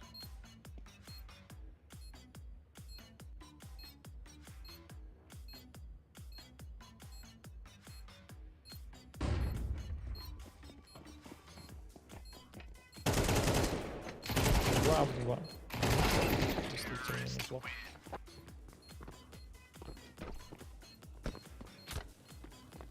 S9 для сейд. Отлично. Ну, ребята возвращаются. Видите, что вторая половина все-таки у них в планах еще тут и есть немножко, да, возможностей разыграть хорошо вторую половину.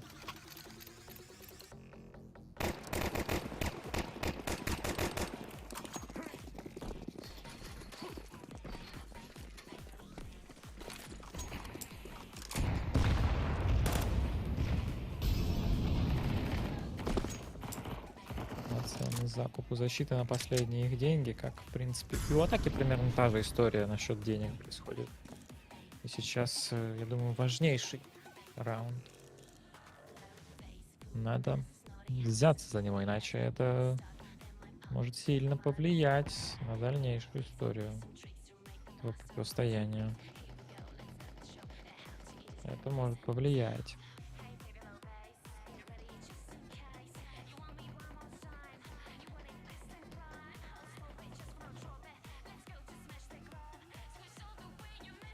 Так, Якудзарик готовится закрывать.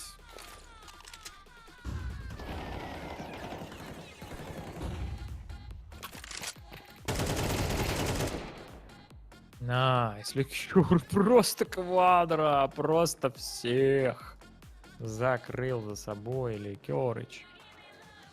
Ласт Якут. Короче, тут римбазу все-таки не отдают, да. Молодцы, не отдали. Не отдали важную ситуацию.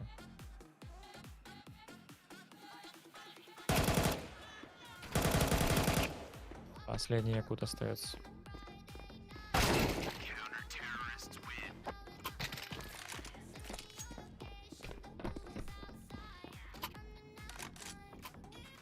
Ребят, ну Эко, наверное, будет у атаки. 400. Не вижу смысла им закупаться здесь.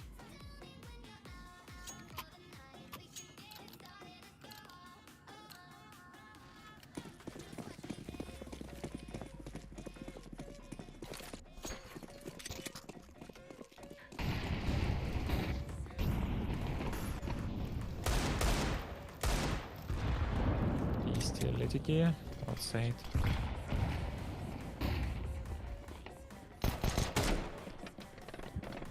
Экономический выход на рампу. Здесь уже падают ребята под Б. Килл. Конечно, Якудза. Все немножко разваливаются сейт, но какие-то фраги даются, поэтому тоже неплохо.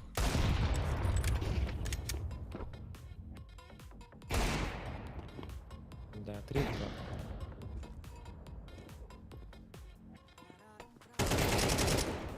Минус темти. 2 на 2.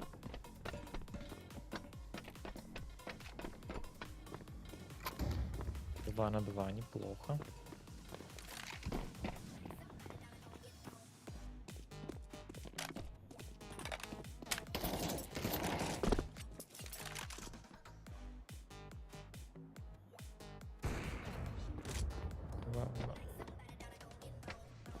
Ну, Сашка здесь, конечно, с Ноином опасная ситуация. Экономически как будто бы хочется уже и выиграть, на самом деле.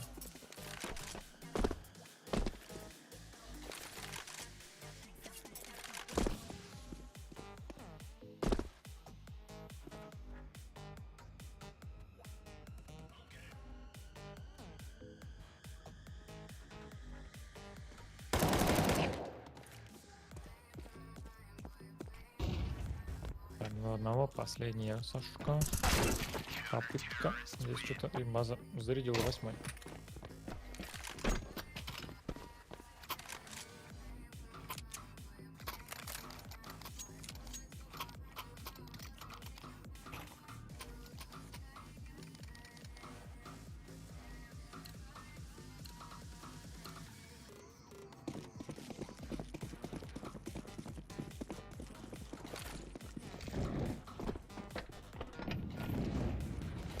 Да. 8-9. Байраунд для Сейд после эко. Карим база, в принципе, еще держит планку, если честно. По крайней мере, в некоторых раундах здесь были какие-то проблемы, но все как-то налаживается постепенно. Постепенно налаживается ситуация. 8-9.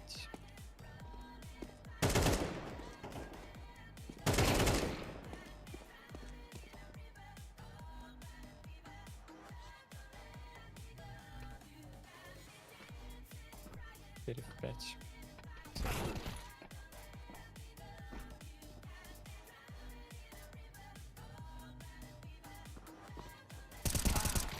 Опс, минус 0, нормально так зарядил. Нормально. 4 в 3.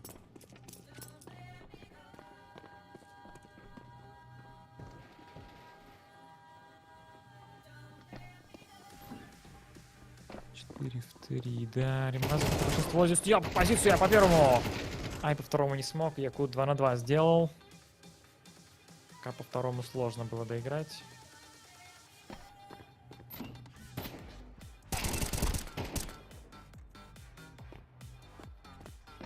Последний Якут. Вроде бы рембаза.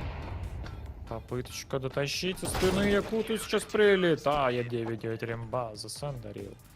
Закрывает вопрос. Четкое завершение. Четенькое завершение, действительно.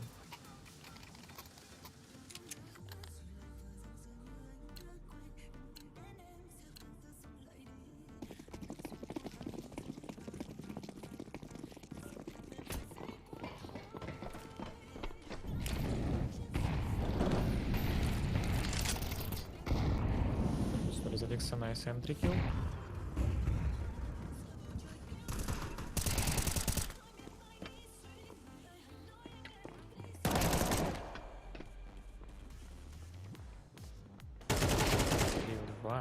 Отлично. И в 1. Злоба. Ну 9. Теперь уже 10, по сути, да? Теперь уже, по сути, 10, ребята.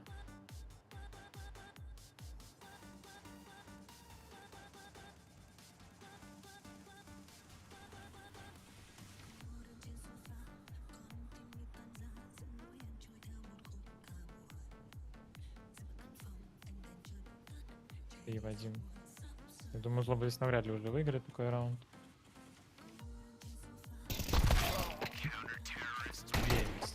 50.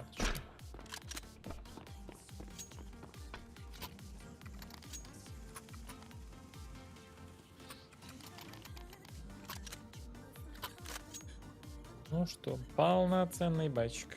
Поехали.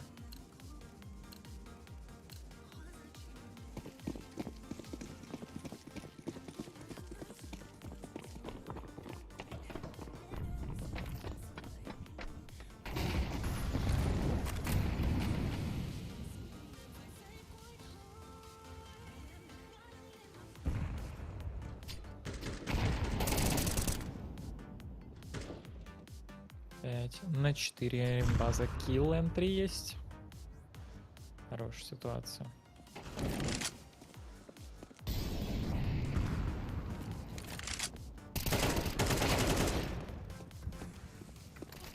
Не стали до кавера, 4 на 4, слушай. Нашли пока трейд.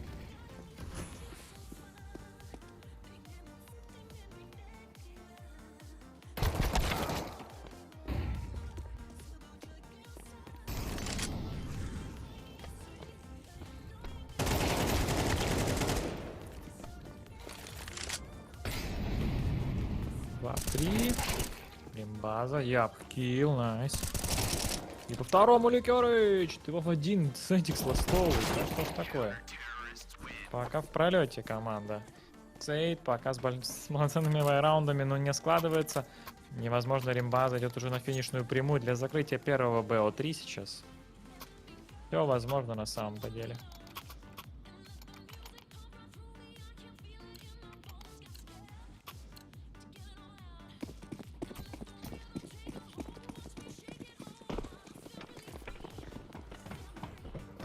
Ну что ж, 11-9.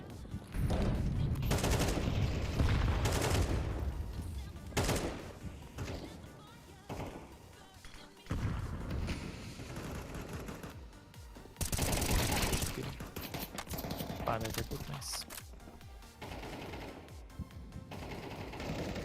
Ну, пока размен. Да.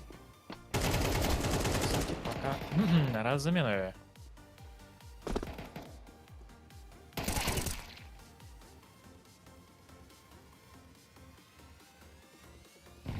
Отлично. Папа. Злоба. Ну, жестко, жестко. Тут, конечно, я вижу, Сейд уже походу смогут забрать себе десятку, поэтому так легко римбаза на маппоинте не выйдет. Эмти должен сейчас протекать. Нет. Не смог.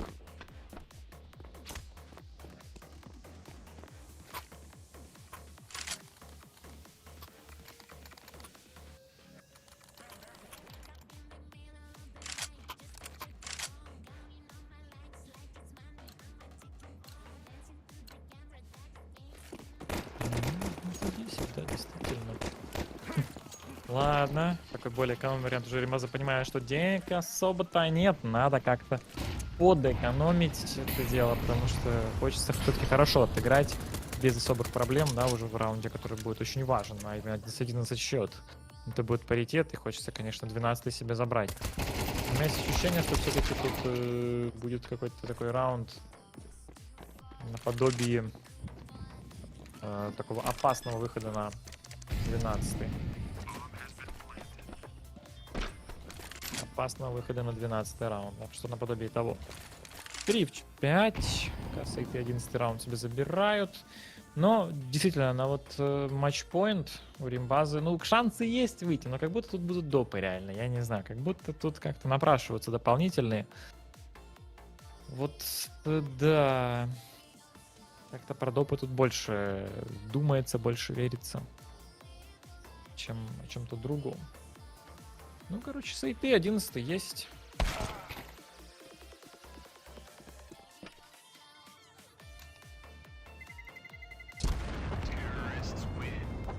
Это не падает. Такая кут отлично справляются.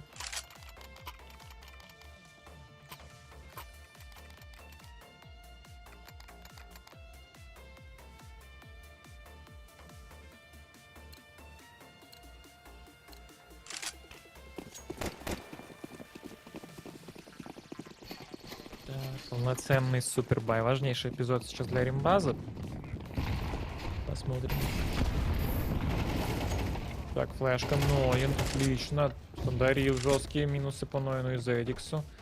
4 в 3 римбаза. Большинство еще может разыграть себе. Подарил. Так, релот. Минус Ярик. Это 3 на 3. Ай-яй-яй-яй-яй-яй. Опасно.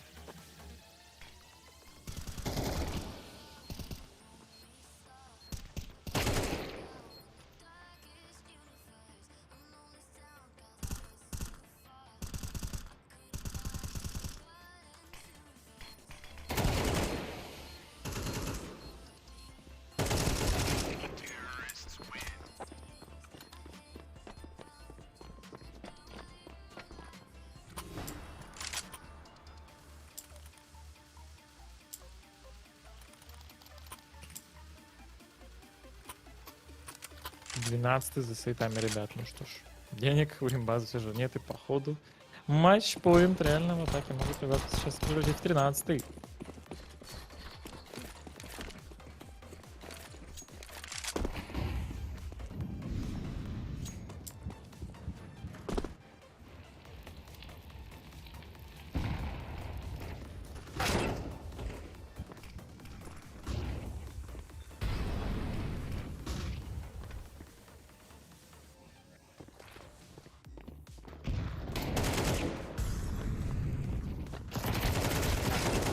неплохо.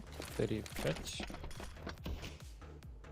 Ну и 12, возможно, становится 13. Может, минус ПДК тоже оформляется, поэтому постепенно мне все больше и больше верится в то, что это может быть какой-то хороший раунд. Но TM килл.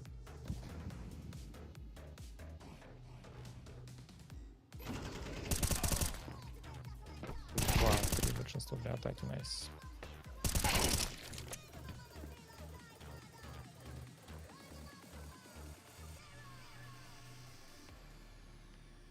Два одного. Сашка со спины. Бам! По первому хедшот. 40 секунд. Времени мало.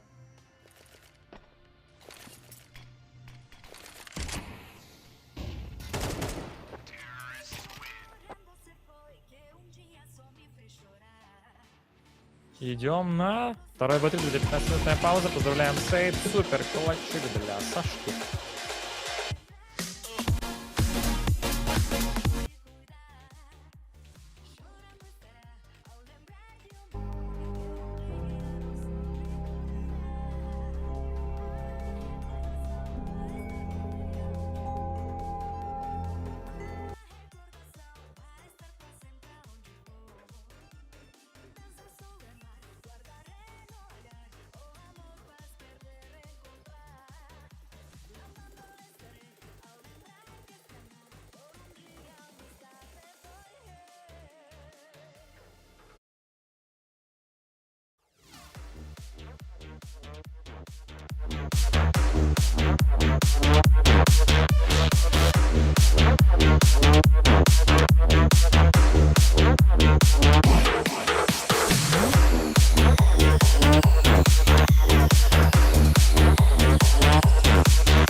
Final day of the Swiss stage here in Series 14. Already we've seen one team promoted, one team eliminated, and for our second series of today, we've got Cybershock versus Ecstatic. But obviously, I'm Zola, joined by the wonderful Grimmy Rana, and we're going to be taking you through the action here. But Freddie, how are you feeling going into today's game?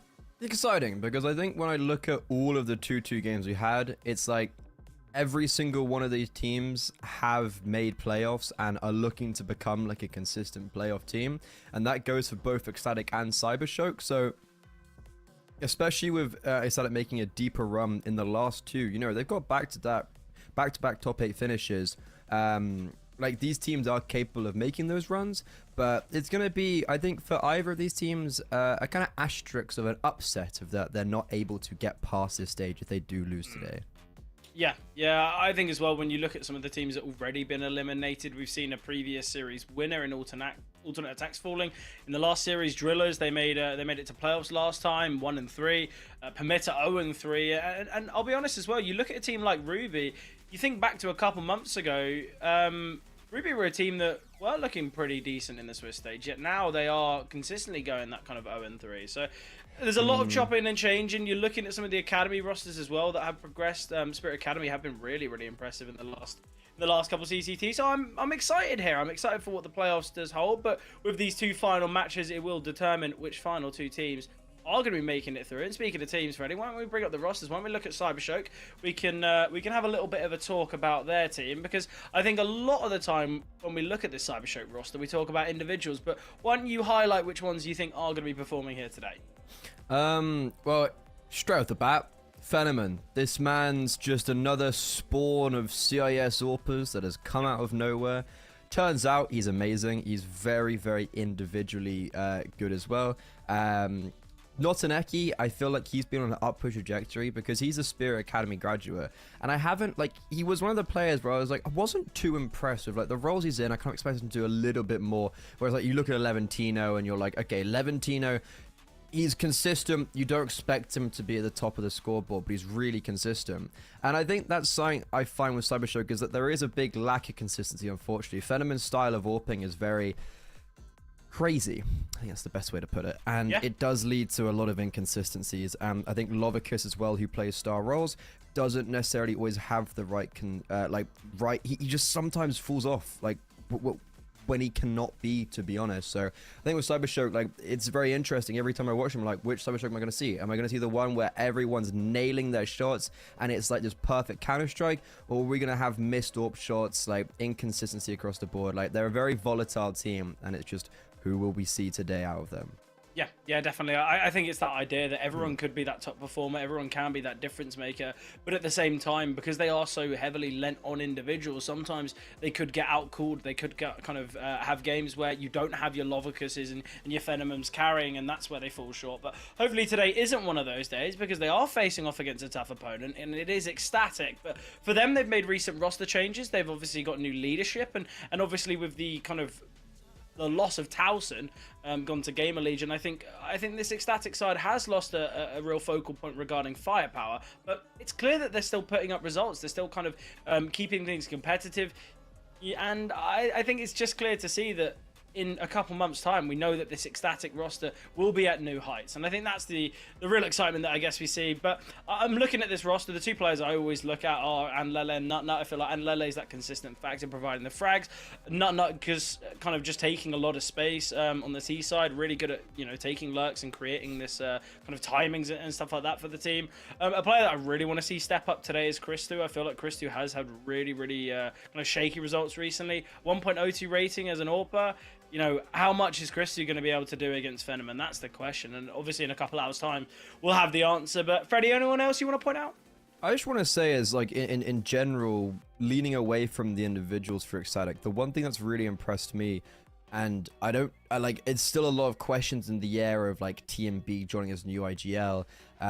It's just kind of like their system is really good. And I think everyone plays it perfectly. Like, Nut reminds me a lot of Yimfat, and he has that ability to anchor down bomb sites perfectly. And the rotations for Ecstatic, like the game plans on the T side, it's like very clear, it's very methodical. And like, I think TMB, even though he he's in a very weird place in his career where he's like, okay, he's 22. He's played with some pretty big names. He's won numerous online tournaments when he played with Copenhagen Wolves at the end of like 2022, beginning of 2023. But he's still like, you could argue, relatively somewhat new. And he's kind of been called this like young player on the Danish scene for a while, but is like, that's been a while. So when do we stop calling him that? But he's finally got the IGL role again. And I think his system and everything that I'm seeing, it's like so early on, it's looking successful. And I think I am seeing Christu perform better than I previously have. He is always someone that I've always looked at and been like, I know you can see that, like, you can see where he can be good, just doesn't quite tick all the boxes. But then so far in the last few games I've watched for Ecstatic, him and the system have been performing really nicely. And if Cybershock's individuals don't step up, then Ecstatic is going to win this series. And the veto is going to be a great thing to break down for it as well. Yeah, I think as well the real kind of interesting thing that we have to mention is TMB. He does still have teammates here on this roster, and I mean, as in he's got synergies. You know, you look all the way back to AGF, Christu and TMB. They've been teammates before, and it was kind of the start of both of these individuals' careers. So I think it's quite exciting when you get to see the fact that TMB and Christu now kind of. Well, they're rejoining forces, but on a higher level, kind of later on in their careers, which I think is always nice to see. I think TMB is a really good pickup. But yeah, Freddie, he's no longer that kind of young Danish talent. Now forced into kind of different roles and no longer being that star player, or kind of no longer having that freedom, I guess. I guess you TMB? can... Wait, who are we talking about? I feel like TMB, it was never really a star, but it was always in a kind of a difficult spot, I feel like. You know, you look at the teams that he's playing under. Now I feel like TMB has a little bit more control, I want to say. I mean, well, like his big breakout would have obviously been, I guess, maybe Mad Lions, but more on Copenhagen Flames. And like, it's a weird... So there were 3 IGLs on that roster. Yeah. Rouse, Bird from Sky, TMB. And it's like, sure, he may have not had control, but that is the most successful CS he would have played, realistically. Like that period when he was on Copenhagen Flames was like, they were just tearing up the competition. Like at the end of the year, kind of that area, like they were just going win, win, win, win, win. And that was off the back of his ex-Mad Lions and like Mad Lions performances. I think this is when he's like kind of gone back, like, because the Prezi was also like a decent team on the surface, right? So he's really reset himself here a little bit, like come down a notch. And I think it's looking pretty good. And this veto is also looking pretty good because Vertigo for Ecstatic is really, really clean map for them. And then on the other side of it, the duality of things is that Cybershock are not very good on Vertigo. Yeah, I think when you look at both teams, I think it's clear that Ecstatic, they aren't kind of as bad on Anubis as Cybershock are on Vertigo, but it's still going to be a map where Anubis is going to be quite tough, and especially with the amount of reps that we've seen from Cybershock on Anubis and the success as well. I think it's going to be an exciting game. I think obviously it could just be, you know, you have one player with a lights out performance and that's how a 2-0 comes through. But otherwise, I think we should be heading to Mirage, which is always really good because both teams very heavily favor it regarding kind of sample size, but also win rate. So I'm excited if things do get to Mirage. I think that's when the real competition begins. Yeah, I don't know. I would hold your horses on the old Anubis. Like I think Vertigo is certainly going to be going in favor of Ecstatic, and when we do go into the game, we'll be signing that off. But I don't know. I think like I would yeah, hold the horses with Anubis. I don't think Ecstatic are going to just roll over there. But for Vertigo, yeah, look, like Ecstatic, especially with TMB since he's joined, they've looked pretty good on it, getting wins against Big, Into the Breach, TSM, which was like a big notable one for me. Like they won the series, and actually they actually lost on Vertigo. They won the series, but for me that was like a big turning point for Ecstatic. Like they beat TSM recently. It's like the older brothers of the scene, and they did so quite handedly, I felt like. So now against Cybershock, this should be a game which I've put them into the favorites. But Phenomenon, we started off with, it's going to take contact alongside Loverkiss. The crossfires initiating on this B bomb side are just going to be confirming those kills left, right, and center. Phenomenon, he's hitting some crispy kills, and ultimately, I was going to say, no way he clutches it out, but no, Cybershock, they get the first round on the board because the B-bomb site just holds true. Yeah, it's a great setup, as you say. And I think Cybershock, I think both these teams, they've definitely got chances to take their opponent's map picks, but I think if things go as we expect, if things go kind of the norm, I think obviously Cybershock can keep things close and keep things competitive. You look at Vertigo overall, in their last 8 games, they've only won it once. It was a 13-11 win, which you could also kind of say they probably could have lost that game. And yeah, let's be honest, Freddie, it's not the toughest of opponents. I think right now we're looking at Cybershock as a side that aren't perfect here on Vertigo. You look all the way back though, they bested Fnatic on it. You know, they've beaten 1 win. Obviously had some, you know, decent results against other sides. You know, you look at the 13-6 win against BetBoom.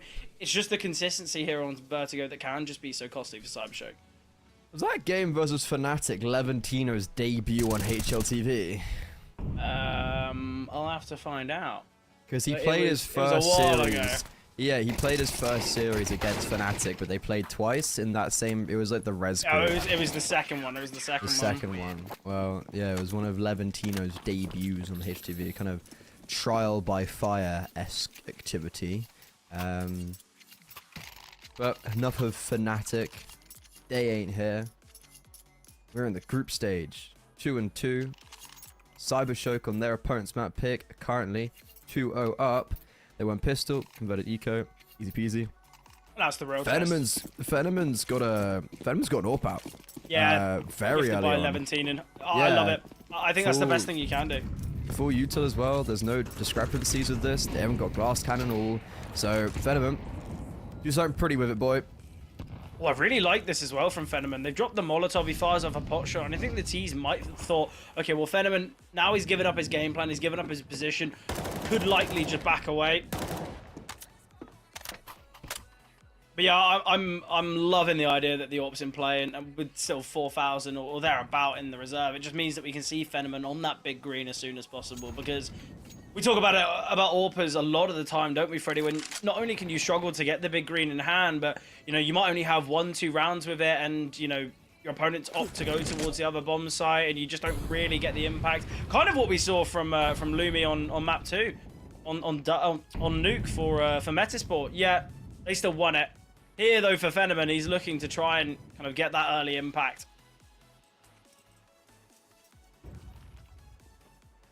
He's someone who can just take over a game single-handedly, which is not always something you see as an AWPer. I don't think Christu quite has the capabilities of something like that. I'm not saying he's bad, just I think there's like a layer to it of Fenneman's skill ceiling.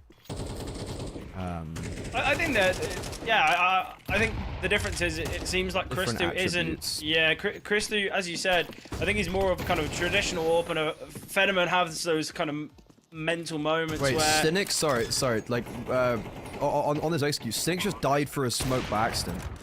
I'm pretty sure there was just a spam through the smoke. Yeah, Stinix was on the other side of the bomb site, and as they were fighting Levantino, Stinix gets headshot through the smoke towards elevator. That's rough. Always a tough one. Not really much you can do to account for that, and in doing so, they're just going to have to save. Cybershock, they give it up. It was a bit of a bonus. We had a couple MP9s in play, but good from Ecstatic there to get their first round victory. We'll get on the board early doors, deny Cybershock having a strong streak. And Te.le surely to full hit. Obicus can go and retrieve that AK as well, which will be a big bonus. I have a pet peeve about people calling bonus buys. I don't believe there is such thing as a bonus buy in Counter-Strike, because if you lose that and don't keep anybody alive, you are on SMGs and FAMASs. So like this is why I hate people buying MP9s against the eco. I always feel like you're never in a good scenario. It's relative speaking, because you don't know they're always playing on eco sometimes, and also like having utility is way more important. Like on the T side, like you want utility. You don't want to have like 5 rifles, no util. C side, yeah, I guess maybe you can kind of get away with rifles, but sometimes you do just want to get that SMG to get economy for an AWP out, for instance, which is why Fenneman got the AWP, because Levantino got SMG kills, and MP9s are super powerful. Like that's why the Furia buys become like has been coined as a thing now, because MP9s can just win you a round. But as we get into this round, it is a 4 versus 4. We've got kills coming out on either extremity of the map. And both sides have actually reset, interestingly enough, away from where they got their kills. Yeah, I don't mind it. I think it's the idea of kind of keeping Cybershock guessing, but Lovicus, Lovicus has been spotted, trapped here towards quad, but he can still get one and survive, and that's the excellent factor, allowing for these rotations to come through, and Lovicus, he's low, he's gonna have to swing, can't take anyone down before falling, but already he's got 3. I think he's done his job as a B-site player.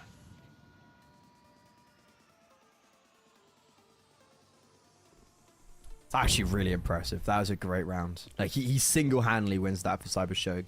Job's not done yet, though. Many people would look at this and be like, yeah, that's over him. I'd be favoring you if you were saying that. But never count this out in a 2 versus 3, especially because they've just cut noise. You see Stinix rotating away. That was the opportunity, though, and they've lost it now. Yeah, okay, so this is when you identify and then you start rotating in, and you just clothesline them. Really great round from Lovicus, and then finished off by Fenneman and Notineki.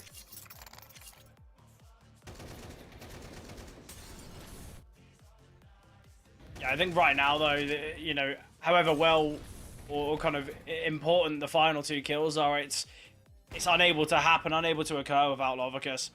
And I think this is the problem. This is the problem that Cybershock, or sorry, Ecstatic are gonna face, is because a lot of the success they have on Vertigo is attributed to Nut taking control towards B main late, kind of taking this late space. But the fact that Cybershock can deal with kind of anyone towards B early, that's the real problem, because Nut doesn't have that freedom towards the B bomb site. Already though, 2 quick kills and a lot of damage to Nixon. Cybershock could find a 4th here quite comfortably. I'm actually just confused at how this round's gone so badly for Ecstatic. Like, okay, this part's obviously very clear, like, lovely triple swing, you know, great utility. But, like, what happened at the beginning there? Like, how did they just... Like, how was that a 3 versus 5 within 20 seconds and Cybershock were like, yeah, let's continue pushing? Because this is great here. But what happened at the beginning? It's the idea of Ecstatic wanting to go for a ramp take with low utility, not the right weaponry, yet they've not done it at speed. That's the problem. Like, if you're going to go for an early ramp hit, there was only 1 person towards top ramp. That was the real problem. But, you know, Ecstatic, if you are going to go for it, you throw everything at the issue. You throw everything at the problem. You don't just look to send 1 person up there in the hopes of doing everything, because it's never going to work.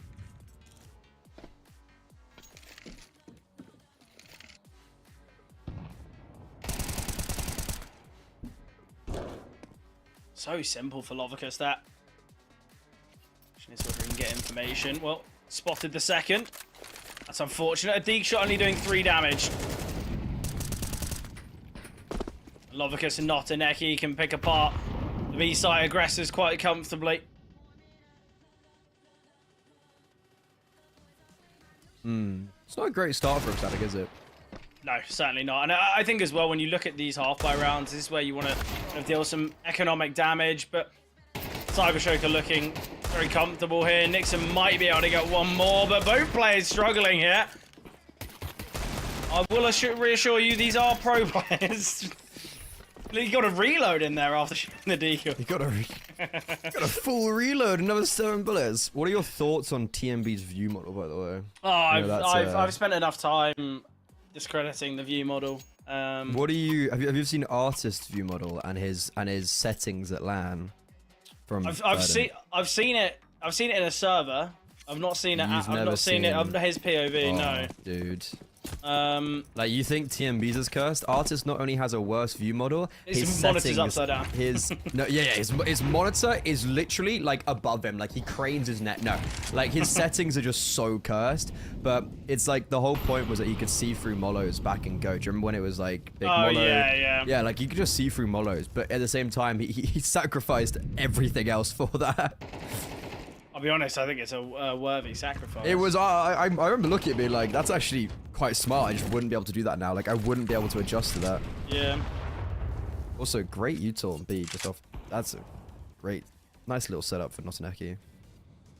Stinix is already quite heavily chipped away at 14 HP. There's a fair bit of utility remaining, but I think the problem here for Ecstatic is that still it's this idea of, look, they've used a lot of their util, they've opted to try and sell a bit of a fake here towards A, but CyberShock are sitting pretty. They're very comfortable right now, just on the basis that Ecstatic haven't really taken space. They've not got themselves a pick. And when they go for this B-bomb site execute, they're going to struggle because they've only got one set of utility. They've just got the kind of the site exec, and that is it. Afterwards, holding off for the retake is going to be the real troubling task.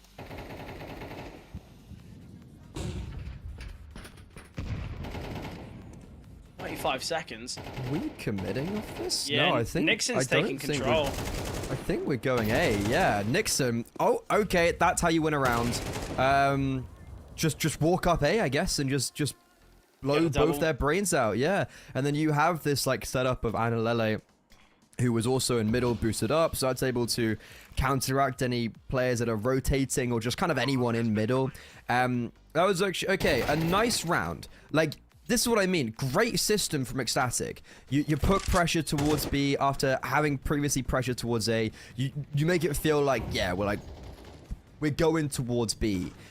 The only issue I have with that round is it's very much dependent on Nixon getting both of those kills. Yeah, that is my only worry. Yeah, if he only gets the one, they still have to head their way towards the B-bomb site, and with limited time and lacking in util, it just wouldn't work.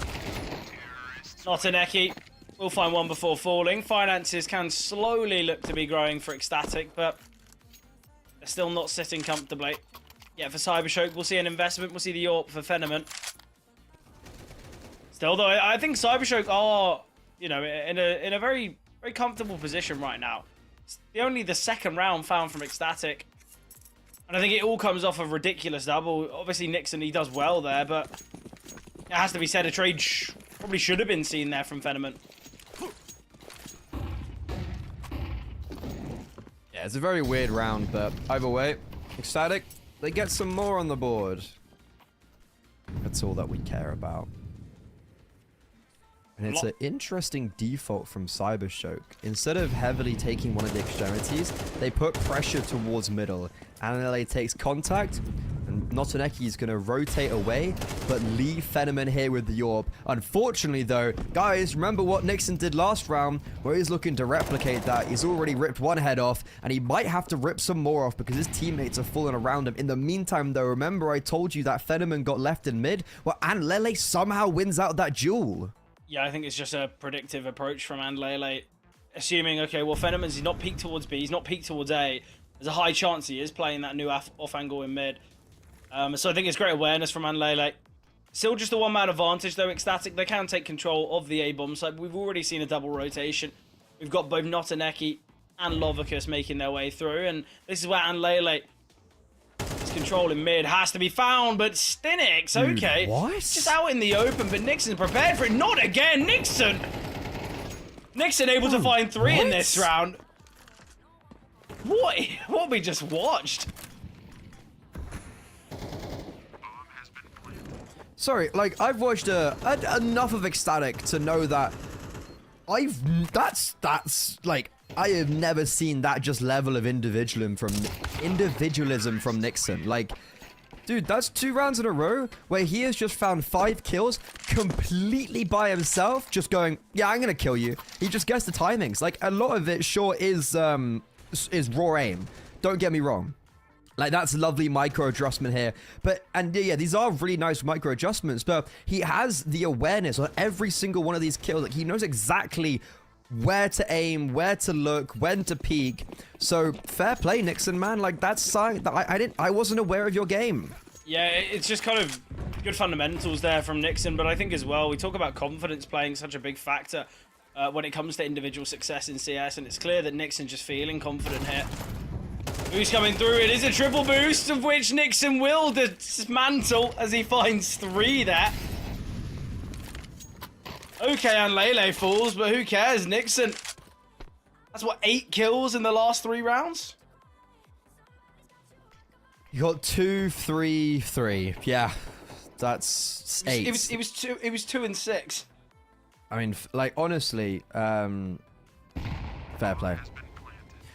I like, I've seen, I'd say like a good couple best of threes from Ecstatic. Enough to from know the Nexon. roster. Yeah. Yeah, enough to know that this is not something that I have on the like.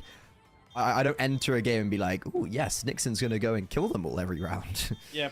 No, I think as well. It's the fact that we've got Nut who's 3 and 6, Chris who's 1 and 6, and Lele's not really performing, and this is where Ecstatic, they kind of do need a hero, and thankfully Nixon has provided.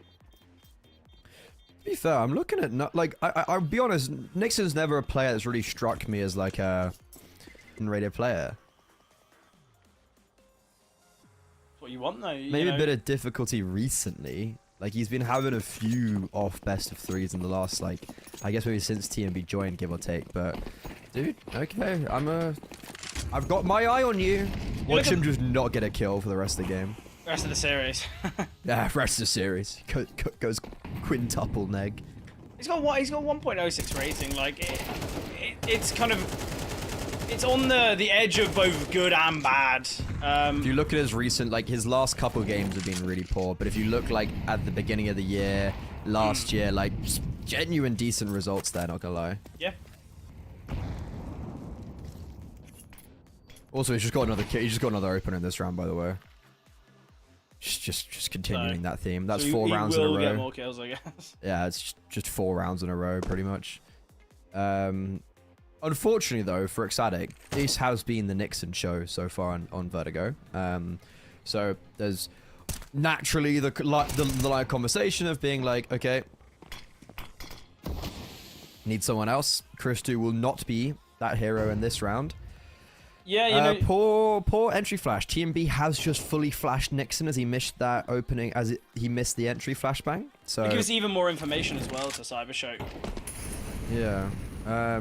Molotov gone too deep. Notaneki has a lot of... Oh no, it went towards heaven, okay. But still, Notaneki has just control and space around headshot.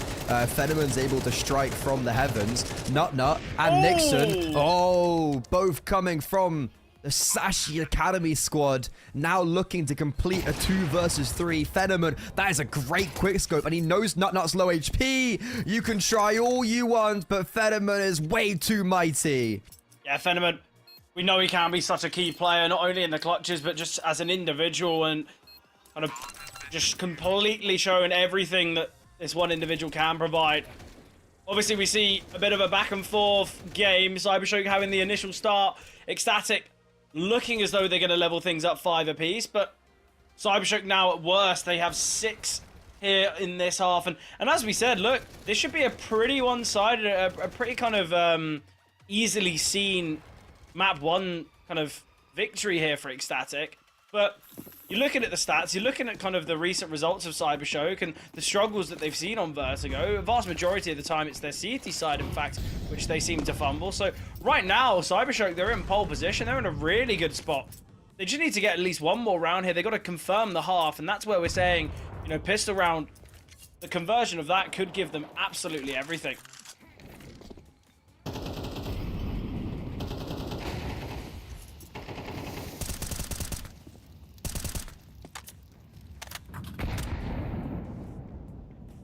I haven't seen Lovicus being tested, and okay, bye-bye. TMB, that is a raucous shot, and Nut taking all of that space as you were kind of talking about how he does love taking all of that control, and that's it. That's the save being called immediately.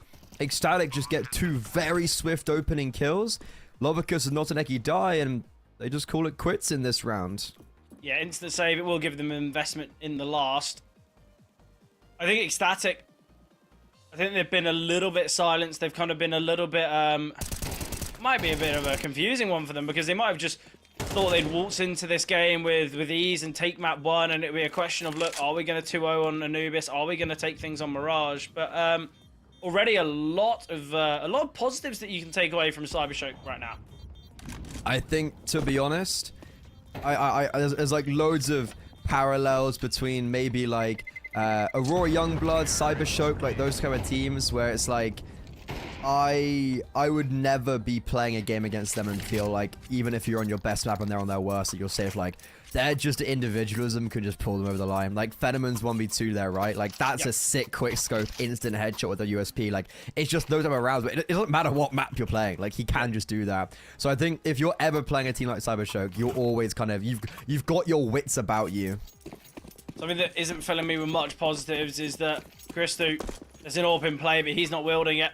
It's on TMB. Obviously he's been given it because he's got the spawn and wants to peek towards ramp. Yeah. And Te.le towards middle. TRtrebuC attempting to deal with him and will find that success. Stenix dropped down to 14 points of health for the second time on this CT side. Clearly been tagged by the AWP once again, but live to tell the tale. TMB's still AWPing.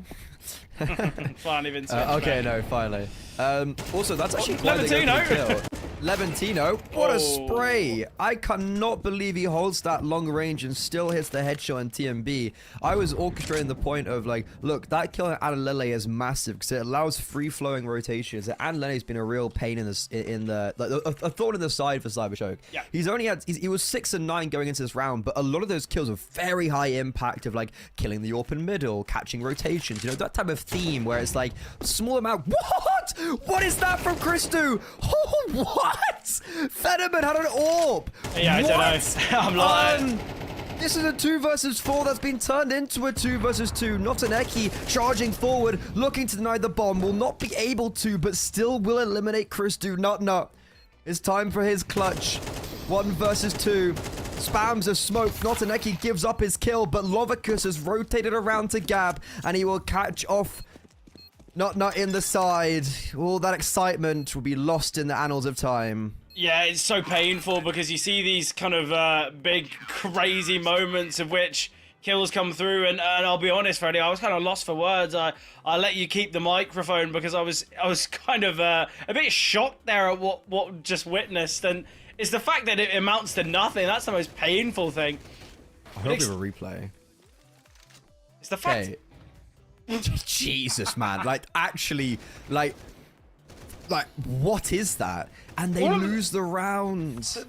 The craziest thing of all is it's Christu's, I want to say it's his 3rd kill. Two of those kills he got with AKs. He had one kill before that, So he traded Levantino and then got that kill, and that was his, fair. Fenneman had an AWP as well. Like, that's like, Jesus, man. I was like trying to talk about Te.le's performances and just bam, just bonk. Yeah.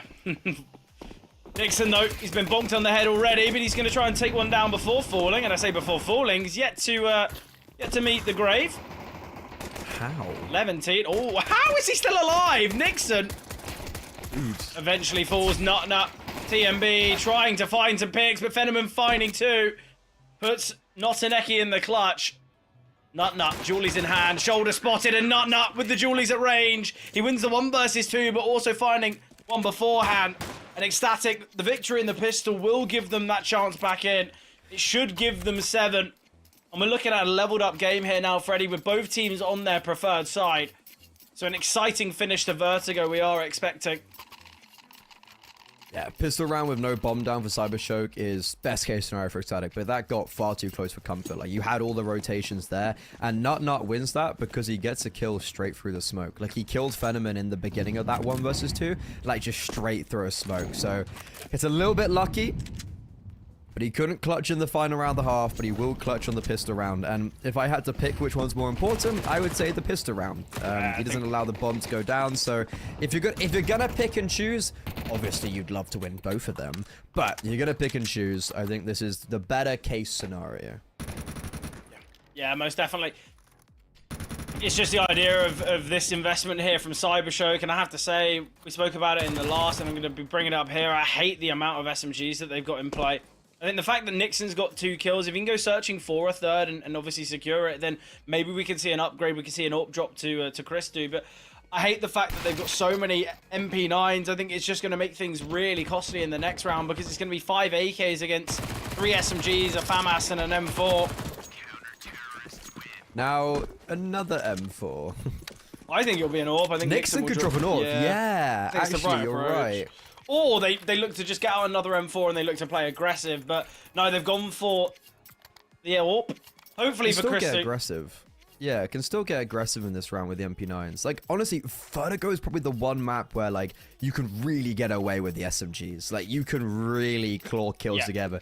Just, like, balls to the wall, use your utility right, go 4A, okay, no, 3A, and just, yeah, get aggressive with the SMGs. You can see two are over here. The YORP and the A1S are on a different part of the map. It's all the quote-unquote lower weaponry, and they've already done great damage on Levantino with a grenade. Just need to be careful of Stinix. Yeah, He's got very close. He's opted to go quick here, and this is something Ecstatic have got to account for.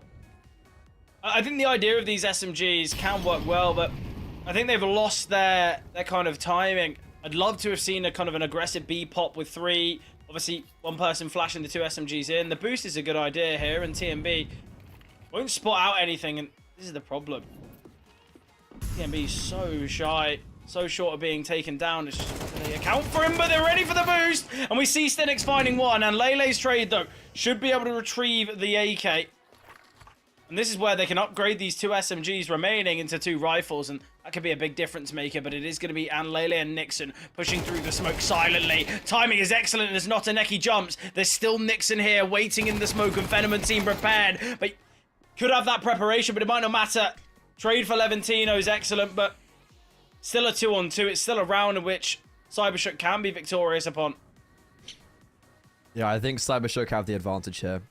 It's unideal that both teams had to continuously trade, but I think it's more so unfortunate for Ecstatic. Just one of those SMGs or AKs had to get a multi-kill, and they don't. So because of that now, we have Christu and Nut. They do have a kit.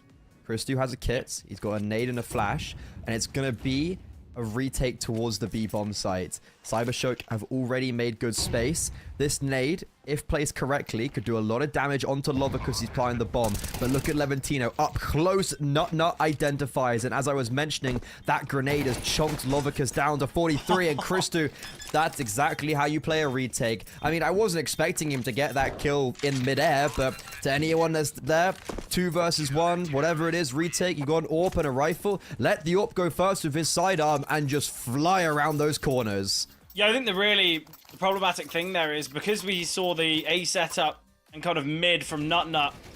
The problem is the CTs are gambling and they're assuming, okay, well, someone's taking deep control. And that's why they're so prepared for Levantino.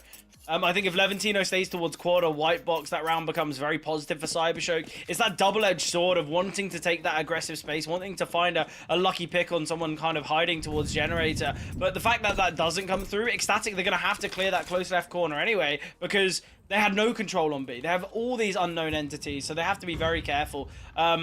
It's unfortunate, but it's the fact that even with those SMGs, just the amount of them and the weaker weapons, Ecstatic are still victorious.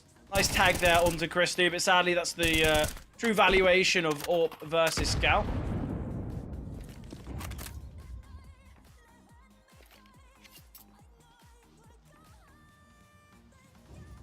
But Ecstatic, they're en route to victory now. Hero AK invested in by Stinix. Hasn't netted anything yet, but look how much damage is dealt. God. It's crazy. We've got 128 health combined on all the players that have been chipped away. Maths. You know, I was something before a caster. A mathematician? No, I wish. I was, I don't even know actually. A gamer, a uni student? Uni student is a stretch of the word. I peaked at A levels, academically. My parents. Oh no! Wait. No, TMB! It's the fact that Notaneki doesn't. Dude, I was so confused where TMB was. I was looking at the minimap, and I was like, is TMB ladder room? He's behind you. He's behind you.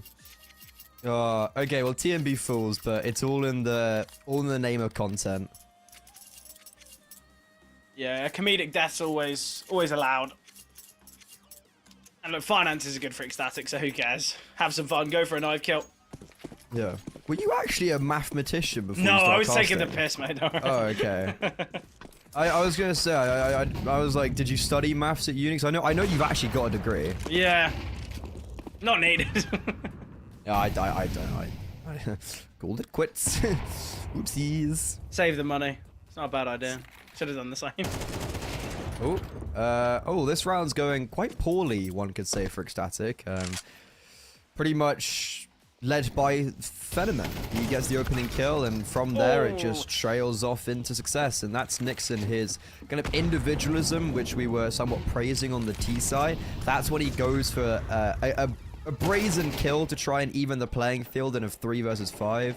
But he just overcooks it slightly, and one by one Ecstatic trickle off. Each player died completely by themselves. There was no ounce of cohesion, so Te.le is completely left by himself, just slinking off into the darkness into T-spawn and waiting for the next round, because Cybershock have got their first terrorist side round. Yeah, I think the difficulty for Ecstatic is, it seems like in all accounts on their CT side, they're torn between two minds. It's that idea of, look, I want to take some space here towards ramp, we want to try and take some control. Oh, they've thrown a couple HG grenades, there's a flashbang in my face, we're going to back away. And in doing so, they dump so much utility with no success story, with no kind of positives. Obviously, we see those early peaks, and the fights are going the way of Cybershock. They're kind of those coin toss kills, which obviously Ecstatic could have been victorious upon. But it seems like Ecstatic, when they go for these ramp takes, when they go for these kind of mid fights, there's always that slight inkling of hesitation. There's that slight kind of warrior and nervousness about Ecstatic. Instead of just swinging out and kind of playing a little bit more egotistically. And I think that's the problem, because it allows players on the Cybershock side to creep their way up gap and fade the smoke. And obviously Phenomen as well on the AWP to find these picks. And this is the problem, because Ecstatic, they are looking to try and take this early control, but they aren't 100%ing it. They're not kind of fully backing themselves to be successful, and that's why we see them try and, you know, back away, which I never like.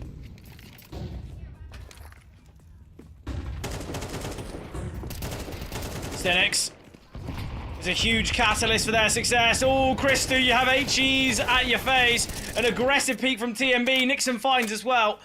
And now this is where Cybershock have been silenced.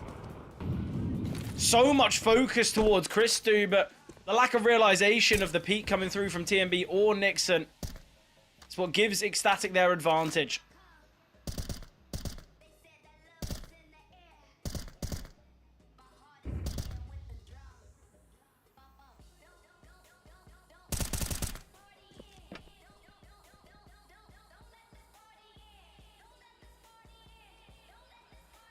With that kill, I think it's safe to say it's yeah, that was a rough one. Yeah, probably round over. You'd assume so anyway. Oh, that was really rough. Te.le, like, it's a great move. It's a great move into T-spawn. Lovicus was holding for him. Lovicus legitimately anticipated it, and the shadow gives him up. That is a tough pill to swallow. And Te.le will take that home any day. Now you have Cybershock completely penned in, boxed in. Te.le's even rotated away, so you have a kind of scare for Notaneki still of like, guys, there could be someone behind us. 4 versus 2. There is a Ecstatic, chance. surely Ecstatic, right? Surely not, Fred. Surely there's no chance. Phenomen. Hold on a second. Needs to go down. 13 seconds, but Phenomen trying to do everything here, and Phenomen, he finds himself the third of the round, and now Nixon needs to deal with him in the smoke. He's gonna peek, and Phenomen, he finds 4. It's a 2 versus 4 scenario, and this is why you can never count out Cybershock. You said it right at the start of the series, Freddy. Phenomen, he has that killer instinct, he has that kind of craziness about him, and he's shown it there in number 18. Surely not. Surely not. Oh, that's gas. I mean, that's the second time where you bring up the narrative. It doesn't matter which map. He can still just take on. He can just take on the masses. It doesn't care. It doesn't matter. Yep. That's a fantastic performance from him. And if you're Ecstatic, you are sat there with your head in your hands because your money is broken, your morale is shattered, and Cybershock have probably just taken that pause to calm down a second. Yeah. Because they are. Wait for it. Ecstatic. I was waiting for which one of us was gonna. Don't need to say it, guys. I am good. I'll give you that one. I was waiting. I was waiting for a good opportunity. Low hanging fruit. It's very low. It's yeah. Well, look, as you said, Ecstatic, they are not going to be feeling too good. They've given that round away, and I say given for 2 reasons. One, there's limited time. Ecstatic, They should have just played fully retake it if that's the approach they're opting for. They're trying to deny the plant, yet, as I said, I've said this ecstatic side seemingly torn between two minds in many aspects of their game, and I think in that, well, I guess you could say the pre-plant, you see two players on the bomb site wanting to deny, you see two players in that rotation. They knew it was going to be A. There was nowhere else that CyberShock would have had time to go without making noise. So, yeah, I think ecstatic, either you all go for it or none. But bit of a misstep, bit of a mistake, and Stinix, Mac 10 in hand, wanting to make some money. Sadly, it will be the Glock to acquire the kill, but 5 survivors here for CyberShock. They get themselves double digits first, and now it's the question of, look, what do you do if you're ecstatic? It's this round that changes everything. A loss here could be disastrous, as map 1 could be going the way of CyberShock now. Because I was kind of thinking in my head, I was like, okay, this series might have ecstatic win the first map, but I think by the look of just by how it's close, and this shouldn't be this close statistically, CyberShock will probably go on to Anubis and just clean up their map pick. But now it might. This is looking like a 2-0. As we stand, this is CyberShock winning map 1. Yeah. And this round is it pretty much.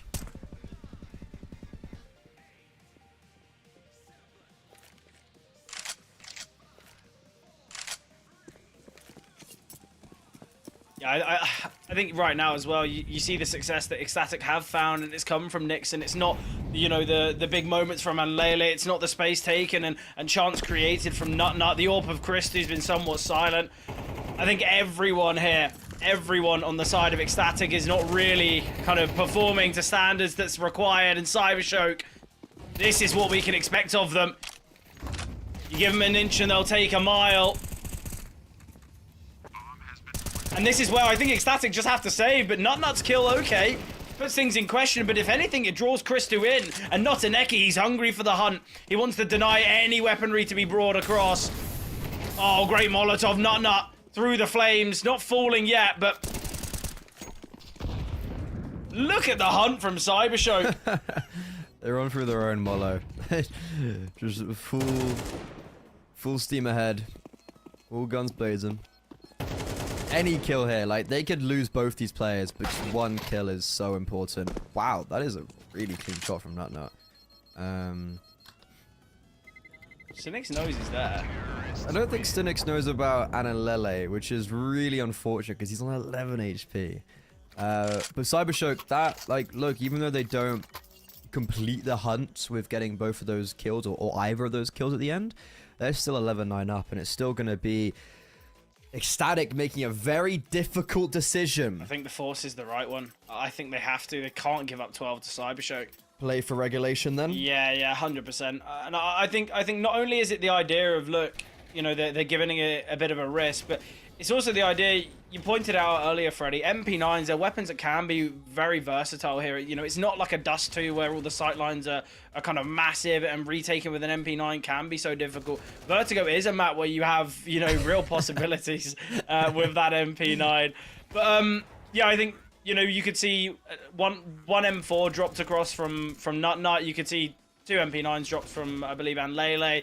Everyone else can have weaponry. They've opted for quite a lot more weaponry than I'd hope. Utility's okay, honestly, though. Yeah. I find this sometimes. I'm like, where's this money going? Like, where's it come from? They've robbed the bank or something, but Levantino... Well, Levantino's just robbed this round.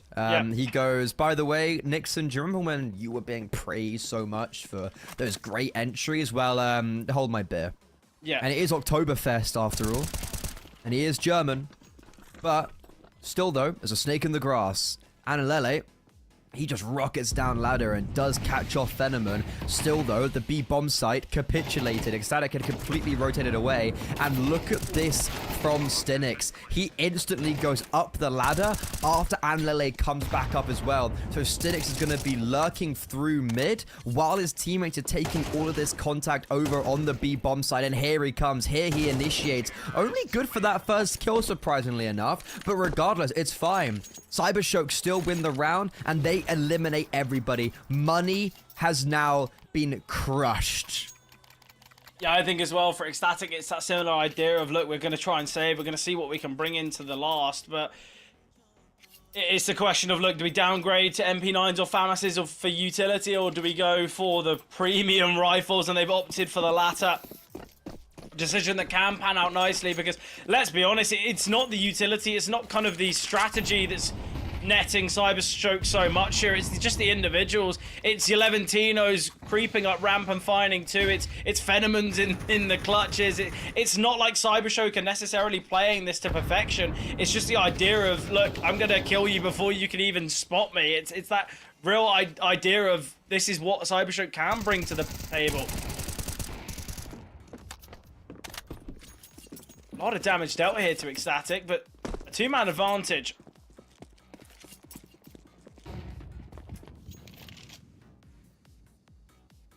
I feel like this is the most dangerous position for Ecstatic. You think you've got the one up, but Cyberstroke have showed that it's never over till the fat lady sings.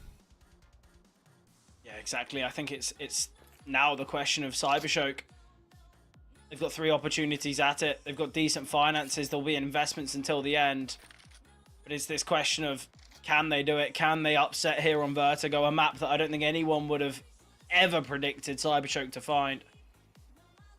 The setup's good. The problem is Nixon has been chipped away at. And while playing towards headshot, it's a position that mollies and nades always come towards. Nixon. Oh, he's just been spotted. Timing there for Phenomen couldn't be worse. Molotov and HE coming his way. Christu and Lele. It's a perfect setup. We've got a flank coming through from TMB, and Freddy, there's going to have to be some real mistakes made here from Ecstatic if it's a round loss. Still an HE grenade, but it misses. Oh. How? Right within the action, but not Neki aggressing. Will find Lele. Lovicus needing to hurry up.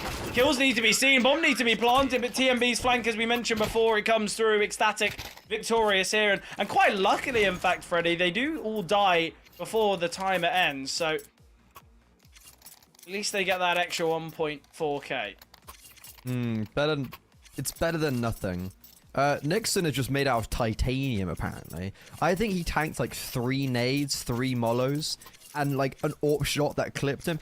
I don't know how, but that man was just walking wounded and just never seemed to fall. And because of that, Cyberstroke could never take any space actually on the bomb site, and then yeah, flank from TMB. Static got all the information. They played that 5 versus 3 really well. So that is one of the 3 opportunities missed, and this second one is not starting too great until Lovicus snaps onto Nutna. Leventino and Lovicus have 56 HP combined, but they will still combine for an opening kill, and that's way more important than being on low HP, for instance. It's also created space for Stidix, but Nixon, he knows your game. You can't fool Nixon at his own game. Yeah, not a Neki here now attempting. He's got utility in hand, though. It's got to be a question of get your gun out, or Christy will find you. Down to this 3-on-3, real possibilities, and I like the silent approach from Cyberstroke. You see them drop away from the B-bomb site. You see a low HP Leventino. You also see Lele's reposition, tucked towards quad now. I don't know. Can his go? Oh, well, yeah. It pokes through the wall. Classic. What can you do if you're Lele? The molly misses. Oh, utility is 4 here. A question. Oh, maybe we didn't see him. They know he's here. Bye-bye, Lele. I don't think it was past the wall. It was through it, but doesn't matter. This round should be going the way of Ecstatic. TMB's in such a prime position. TMB, you need to take your time and you need to come alive here. He's in such a favored scenario right now. He's still not looked to flank yet. If they are able to find... Oh, okay, well, he's going to take down the planter. Oh, TMB missed shots! This is disappointing. They need to plant the bomb, though. They need to find him. Such little health remaining. A maximum of 22 here on Phenomen. How has TMB not found a single player? But this could be 13 for Cyberstroke. One misstep, one missed bullet, and he hasn't got many to fire off with, and Lovicus can find Cyberstroke victorious. TMB is in the back line with 25 seconds to go, and he doesn't emerge until the worst possible point. That's when Phenomen has a little look behind. It's devastating there from TMB, but you've got to take your timings. You've got to find that space, and it gives Vertigo the way of Cyberstroke. As a crazy ending. I feel like TMB had that in the palm of his hands and he fluffed all those lines. The IHL's gonna be beating himself up a little bit about that one, but he's gonna have to reset because Ecstatic in this must-win series with their backs against the wall, this was their map to be winning. This was Vertigo, it's their map pick. They've looked pretty good on it recently, and now they go into Anubis. Sure, they're decent on it, but Cybershock, they are very confident and they will be looking to take this 2-0. They will be looking to book themselves in playoffs, and we're going to be finding out all those answers after this break.